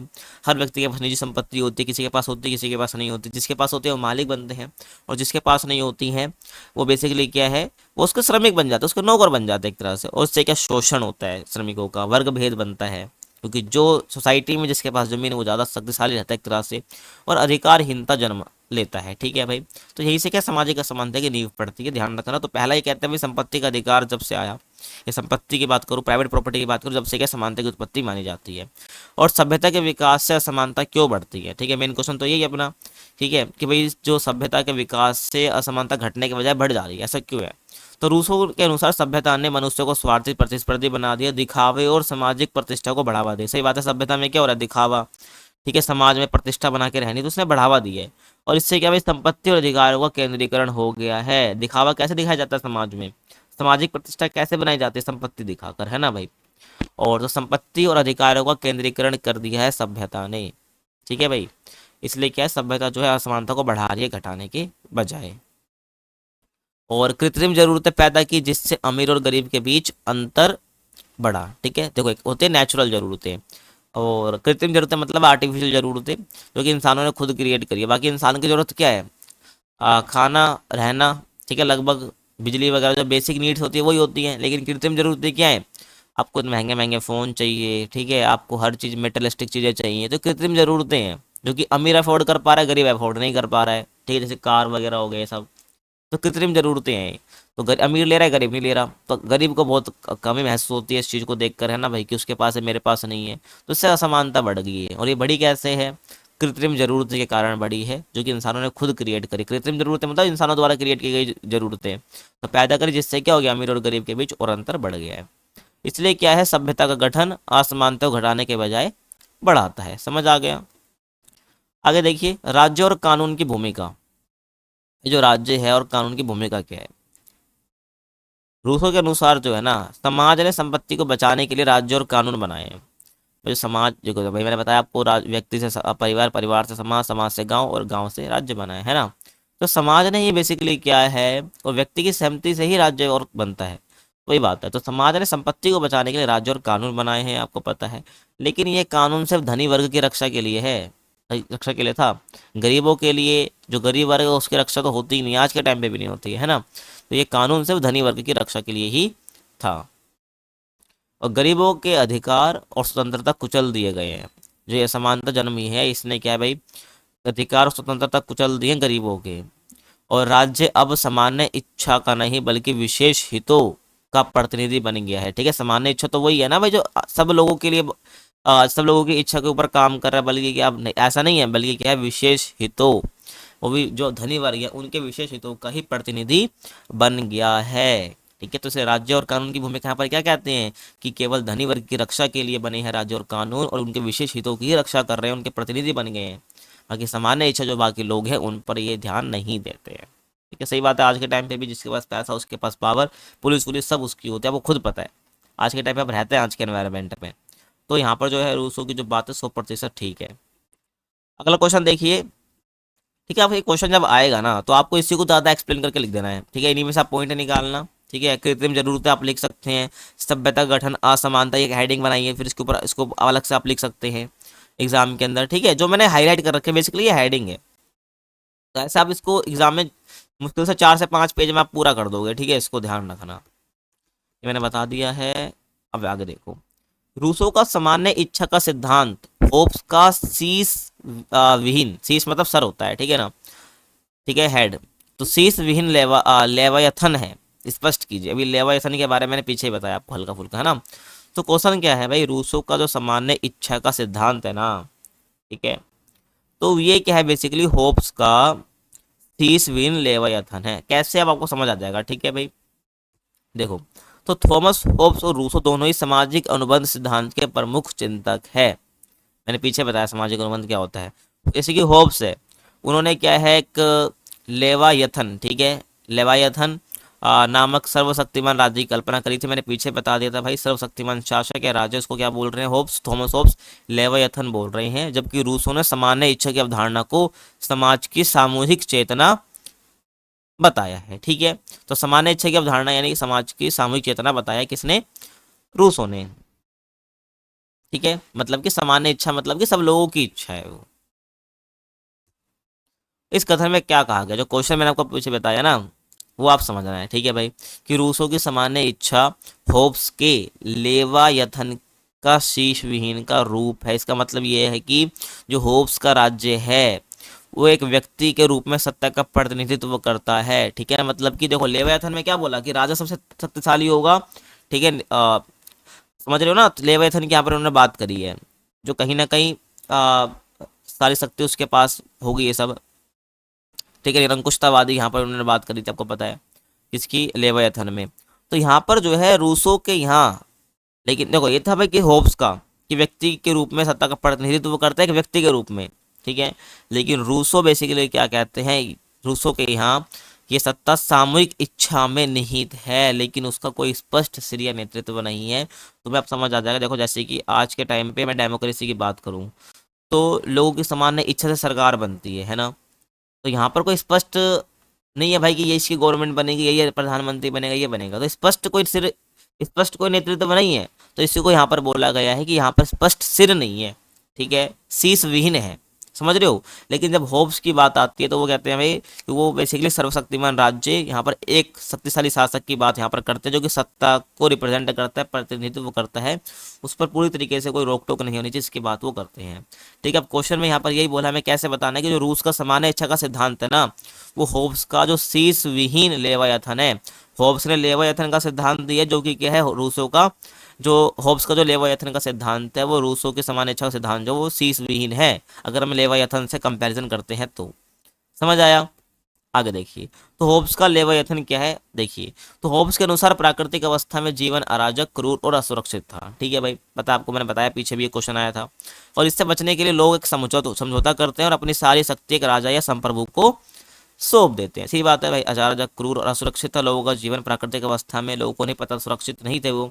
तो इसलिए लोगों ने क्या करा, एक राज्य बना दिया और सारी शक्ति एक राजा या एक संप्रभु यानी कि एक राज्य को सौंप देते हैं। ठीक है, और यही संप्रभु क्या है, लेवायथन है, एक सर्वशक्तिमान राज्य जिसका सिर एक राजा होता है। ठीक है ना, मतलब उसका सर है, सर एक राज्य का सिर है। ठीक है ना, सिर मतलब यहाँ पर क्या है कि उसका राजा है। ठीक है, ध्यान रखना, जो कि पूरे राज्य को चलाता है। और लेवियथन का कार्य क्या है, कानून बनाना, न्याय देना और लोगों की रक्षा करना। समझ रहे हो, तो यहाँ पर ये लेवियथन का काम है। और होब्स के लेवियथन में स्पष्ट नेतृत्व है, केंद्रीकरण और नियंत्रण, ये बताते हैं कि भाई सर्वशक्तिमान राजा, वहां पर एक व्यक्ति होगा जो कि राजा होगा और वो पूरी तरीके से कानून बनाएगा, न्याय देगा, लोगों की रक्षा करेगा। तो यहाँ पर स्पष्ट नेतृत्व है कि राजा एक व्यक्ति होगा, केंद्रीकरण और यहाँ पर नियंत्रण भी है। ठीक है, स्पष्ट रूप से। लेकिन जब यहाँ पर रूसों के सामान्य इच्छा की बात आती है, सामान्य इच्छा की बात कहना है कि भाई समाज के जो भी लोग हैं उनकी सामान्य इच्छा से गवर्नमेंट बन रही है, या राज्य बन रहा है, या सत्ता बन रही है। ठीक है भाई, तो रूसों के अनुसार क्या, समाज का गठन भी अनुबंध से होता है। ठीक है, जो लोग आपस में रहते हैं एक साथ, उसको सामाजिक अनुबंध बोला जाता है। तो इससे क्या, समाज का गठन भी होता है। लेकिन उद्देश्य क्या है, स्वतंत्रता और समानता। तो सामाजिक अनुबंध उन्होंने करा, तो इसका उद्देश्य बेसिकली क्या है, स्वतंत्रता और समानता ही है। और लोग अपनी व्यक्तिगत इच्छाओं को त्याग कर एक सामान्य इच्छा का निर्माण करते, सीधी सी बात है। जो लोग बेसिकली सरकार चुनते हैं, बनाते हैं, तो वहाँ पर क्या है, बेसिकली वो स्वतंत्रता और समानता के लिए ही बनाते हैं, ताकि हमें आज़ादी मिले, इक्वलिटी मिले। ठीक है, तो लोग अपनी ये करते हैं, व्यक्तिगत इच्छाओं को त्याग देते हैं, खत्म कर देते हैं, और समाज की सब लोगों की एक सामान्य इच्छा बन जाते हैं, उसका निर्माण करते हैं। और यही सामान्य इच्छा किसी व्यक्ति की नहीं बल्कि समाज की सामूहिक इच्छा है। ठीक है, मैंने वही बताया आपको, ये सामान्य इच्छा क्या है, किसी एक व्यक्ति की नहीं है बल्कि पूरे समाज के जितने भी लोग हैं उनकी सामूहिक इच्छा है, और ये सर्वोच्च है और सबको समान रूप से बांधती है। लेकिन जब एक व्यक्ति को राजा बनाया जाता है, जैसे कि लेवियथन में है, ठीक है, तो वहाँ पर क्या है, एक व्यक्ति है, वहाँ पे कोई लोगों का मैटर नहीं है, वहाँ पर एक व्यक्ति राजा बन जाएगा, वो पूरी तरीके से काम करेगा। ठीक है, लेकिन यहाँ पर क्या, समाज की सामूहिक इच्छा होगी, ठीक है, उसी के पास सत्ता जाएगी। जैसे डेमोक्रेसी में होता है, आपको पता है, लोग, जनता मेन यहाँ पर क्या होती है, मेन होती है, वही क्या वैसे कि डेमोक्रेसी में सरकार को चुनती है ना। तो यहाँ पर ये बोला, ये सर्वोच्च और सबको समान रूप से बांधती है, ध्यान रखा, समाज की सामूहिक इच्छा, क्योंकि सबने मिलकर बनाई है इच्छा। और रूसों का राज्य क्या है, बेसिकली लोकतांत्रिक है, जहाँ पर स्वतंत्रता समानता जैसे क्या है, राजनीतिक सिद्धांत है, जो किसी एक व्यक्ति के नहीं बल्कि सभी की साझा सत्ता है। ठीक है, लोकतंत्र में क्या होता है, सभी व्यक्ति की साझा सत्ता होती है, क्योंकि लोग एक व्यक्ति ने थोड़ी चुना, सबने चुना है। तो ध्यान रखना, तो यहाँ पर सामान्य इच्छा की बात आती है। अब यहाँ पर शीश विहीन लेवायथन का अर्थ क्या, जो कि हमारे क्वेश्चन में था। देखिए, जब कहा जाता है कि रूसों की सामान्य इच्छा होब्स का शीश विहीन लेवियथन है, तो इसका मतलब ये है कि होब्स के लेवियथन में केंद्रीय नेतृत्व होता है, राजा जैसे लोग सत्ता सौंपते हैं। लेकिन रूसों ने सत्ता जनता के भीतर ही रहती है। ठीक है, रूसों में जो है, जो रूसों ने बताया, उसमें जो पावर है वो जनता के भीतर ही रहती है, उसका कोई सिर नहीं होता, वो बदलता रहता है। ठीक है, समझ रहे हो ना, ध्यान रखना है। और सामान्य इच्छा क्या एक सामूहिक सत्ता है, जो कि सब लोग मिलकर एक तरह से शासन कर रहे हैं। जनता का शासन घर में सरकार उन्होंने चुनी, बट है तो लोगों के हाथ में पावर ना, वो अगले साल हटा सकते हैं उसको, ध्यान रखना। तो सामान्य इच्छा एक सामूहिक सत्ता है जो किसी एक व्यक्ति द्वारा नियंत्रित नहीं होती है। यानी रूसों का राज्य भी शक्तिशाली है, लेकिन उसका कोई केंद्रीकृत नेतृत्व से नहीं होता है, इसलिए इसे हेडलेस या शीश विहीन लेवियथन कहा गया। क्वेश्चन तुम्हें सही में समझ आ गया होगा। अब देखिए, जो अपना अगला क्वेश्चन आप कह सकते हैं, जो कि 3 हमें बात करनी है। बेसिकली शॉर्ट नोट्स लिखने हैं आपको इन पर, ठीक है, या संक्षिप्त टिप्पणी आपको लिखनी है ऐतिहासिक भौतिकवाद पर, क्रांति पर अरस्तू के विचार पर, और महिलाओं की अधीनता पर जैस मिल के विचार क्या है इस पर। समझ आ गया। एग्जाम में 4 आती हैं, कोई भी किसी 2 पर आपको लिखना होता है। तो जो बातें मैं बता रहा हूँ, जितना मैंने पीछे बताया उसको अपने दिमाग में ध्यान से रखना। कोई भी क्वेश्चन आएगा उसको पहले इत्मीनान से देखना कि भाई मैंने वीडियो में क्या देखा, क्या समझा। आप सारे क्वेश्चन अटेम्प्ट कर पाओगे। हल्की सी लैंग्वेज चेंज होगी, कुछ बात नहीं, लेकिन जो मैंने बताया वो कहीं ना कहीं आपके एग्जाम में आ रहा होगा किसी ना किसी फॉर्म में, तो वहाँ तुमको लिखना ही है। ठीक है, सोच के ध्यान रखना कि तुमने क्या समझा उस हिसाब से। तो शॉर्ट नोट्स भी आते हैं, तो उस हिसाब से 4 आते, 2 मैं तुमको 3 बता रहा हूँ, 2 आते, 2 लिखने होंगे तुम्हें कोई। ठीक है, देखिए, तो संक्षिप्त टिप्पणी लिखनी किस पे, ऐतिहासिक भौतिकवाद, क्रांति पर अरस्तू के विचार और महिलाओं की अधीनता पर जैसमिल के विचार। तो पहले हम बात करते हैं ऐतिहासिक भौतिकता या भौतिकवाद, ठीक है ना। तो बेसिकली जो ऐतिहासिक भौतिकवाद है ये कार्ल मार्क्स और एंगल्स द्वारा प्रस्तुत किया गया था, और इसका मूल विचार ये है कि भौतिक परिस्थितियां जैसे कि उत्पादन के साधन समाज की संरचना और इतिहास को निर्धारित करते हैं। समझ आएगा। तो यहाँ पर ये बोला है जो भौतिक परिस्थितियां होती है ना, भौतिक परिस्थिति जैसे कि भाई उत्पादन के साधन क्या, जो भी तुम प्रोडक्शन वगैरह कर रहे हो, तो इससे क्या भाई समाज की संरचना और इतिहास निर्धारित होता है। समाज की संरचना मतलब क्या होता है भाई, समाज में लोग क्या क्या कर रहे हैं, ठीक है। तो समझ रहे हो, तो भाई इसे भौतिक परिस्थितियां कहते हैं। तो इससे हमारा समाज बन जाता है। और इतिहास जो है वर्ग संघर्ष का इतिहास रहा है कि भाई किस प्रकार से अलग अलग वर्गों के बीच में संघर्ष रहा है, जैसे कि पूंजीपति बनाम मजदूर, समझ रहे हो ना। तो ये बिल्कुल वर्ग संघर्ष रहा है। और सामाजिक परिवर्तन जो है वो आर्थिक ढांचे में बदलाव से आता है, ठीक है। सामाजिक परिवर्तन कैसे आ रहा है, जब आर्थिक ढांचे में बदलाव होता है, ना कि विचारों से। और ये सिद्धांत जो है मार्क्सवादी क्रांति और समाजवाद का आधार है। तो ऐतिहासिक भौतिकवाद का मतलब यहाँ पर ये है कि तुम किस प्रकार से उत्पादन के साधन में, उत्पादन तुम किस प्रकार से कर रहे हो। सबके पास उत्पादन के साधन नहीं है। जो पूंजीपति वर्ग है बेसिकली वही क्या कर पा रहा है, साधन कर पा रहा है। बाकी सब तो मजदूर है जो कि श्रमिक का काम कर रहे हैं। तो कहीं ना कहीं इसी को हम क्या कहते हैं, ऐतिहासिक भौतिकवाद। भौतिकवाद तुम समझ सकते हो यहाँ पर कि उत्पादन के साधन पर नियंत्रण किसका है, वर्ग संघर्ष से तुम भौतिकवाद को समझ सकते हो। और ऐतिहासिक यहाँ पर इसलिए लगाया है क्योंकि भौतिकवाद इतिहास से हम देख सकते हैं, जहाँ पर हमें वर्ग संघर्ष देखने को मिलता है पूंजीपति वर्ग जैसे और मजदूर के बीच में। ठीक है, समझ आ गया। ये था अपना ऐतिहासिक भौतिकवाद, इतना बताना है तुम्हें। शॉर्ट नोट्स मतलब कि बहुत संक्षिप्त में ही बताना है। क्रांति पर अरस्तू के विचार की बात करूं तो अरस्तू ने अपनी रचना है पॉलिटिक्स, उसमें क्या क्रांति के कारण और रोकथाम पर विचार किया है। ठीक है भाई, ध्यान रखना है आपको। और आगे बात करूं तो देखिए, उन्होंने कहा कि असमानता, अन्याय और शासन में भेदभाव क्रांति का मुख्य कारण है। आपको पता है रेवोल्यूशन क्यों होता है भाई, क्रांति क्यों होती है, कहीं ना कहीं जब असमानता होती है लोगों के बीच में, अन्याय हो रहा होता है और शासन में भेदभाव हो रहा होता है। मतलब कि जो शासन हो रहा है वो सब लोगों का समान रूप से नहीं हो रहा है। जब ऐसा होता है ना भाई, तभी क्या क्रांति होती है, ध्यान रखना। तो क्रांति का मुख्य कारण बताया है। और सत्ता में बदलाव की इच्छा, आर्थिक असंतुलन और सामाजिक द्वेष भी क्रांति को जन्म देते हैं। ठीक है, तो आप देखिए अगर आपके एग्जाम में आता है ना ऐसा क्वेश्चन, तो आपको क्या करना है।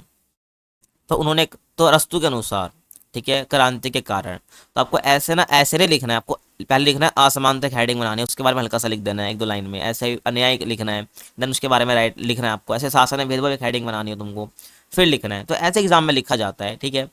और सत्ता में बदलाव की इच्छा, आर्थिक असंतुलन, सामाजिक द्वेष भी क्रांति को जन्म देते हैं। ठीक है, आर्थिक असंतुलन मतलब वही अमीर गरीब का हिसाब है भाई, कोई अमीर ज़्यादा है, कोई गरीब, कोई ज़्यादा अमीर है और गरीब भी है ना। तो और सामाजिक द्वेष मतलब ये समाज में भेदभाव चल रहा है और लोगों के अंदर बदलाव की इच्छा भी होती है, तो ये क्रांति को जन्म देते हैं। और क्रांति से बचने के लिए सरकार को न्यायपूर्ण और संतुलित होना जरूरी है। ठीक है भाई, अगर क्रांति से बचना है तो सरकार को कहीं ना कहीं न्यायपूर्ण होना पड़ेगा और एक संतुलित होना पड़ेगा, एक संतुलित शासन चलाना पड़ेगा और एक संतुलन आना पड़ेगा समाज के अंदर। और अरस्तु जो है सुधार को क्रांति से बेहतर मानते हैं। ठीक है भाई, तो अरस्तु कहते हैं कि सरकार को सुधार कर लेना चाहिए, वो क्रांति से बेहतर है।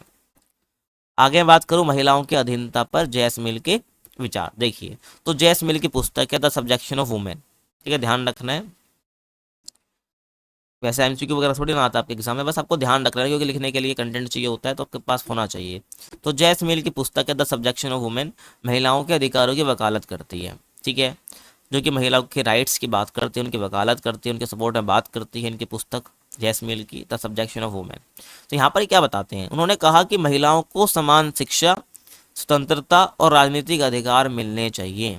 यहाँ पर क्या कहते हैं कि जो है महिलाओं को समान शिक्षा मिलनी चाहिए जैसे पुरुषों को मिल रही है, सबको इक्वली एजुकेशन मिलनी चाहिए, स्वतंत्रता मिलनी चाहिए, राजनीतिक अधिकार मिलने चाहिए ताकि वो भी राजनीति में पार्टिसिपेट कर पाए।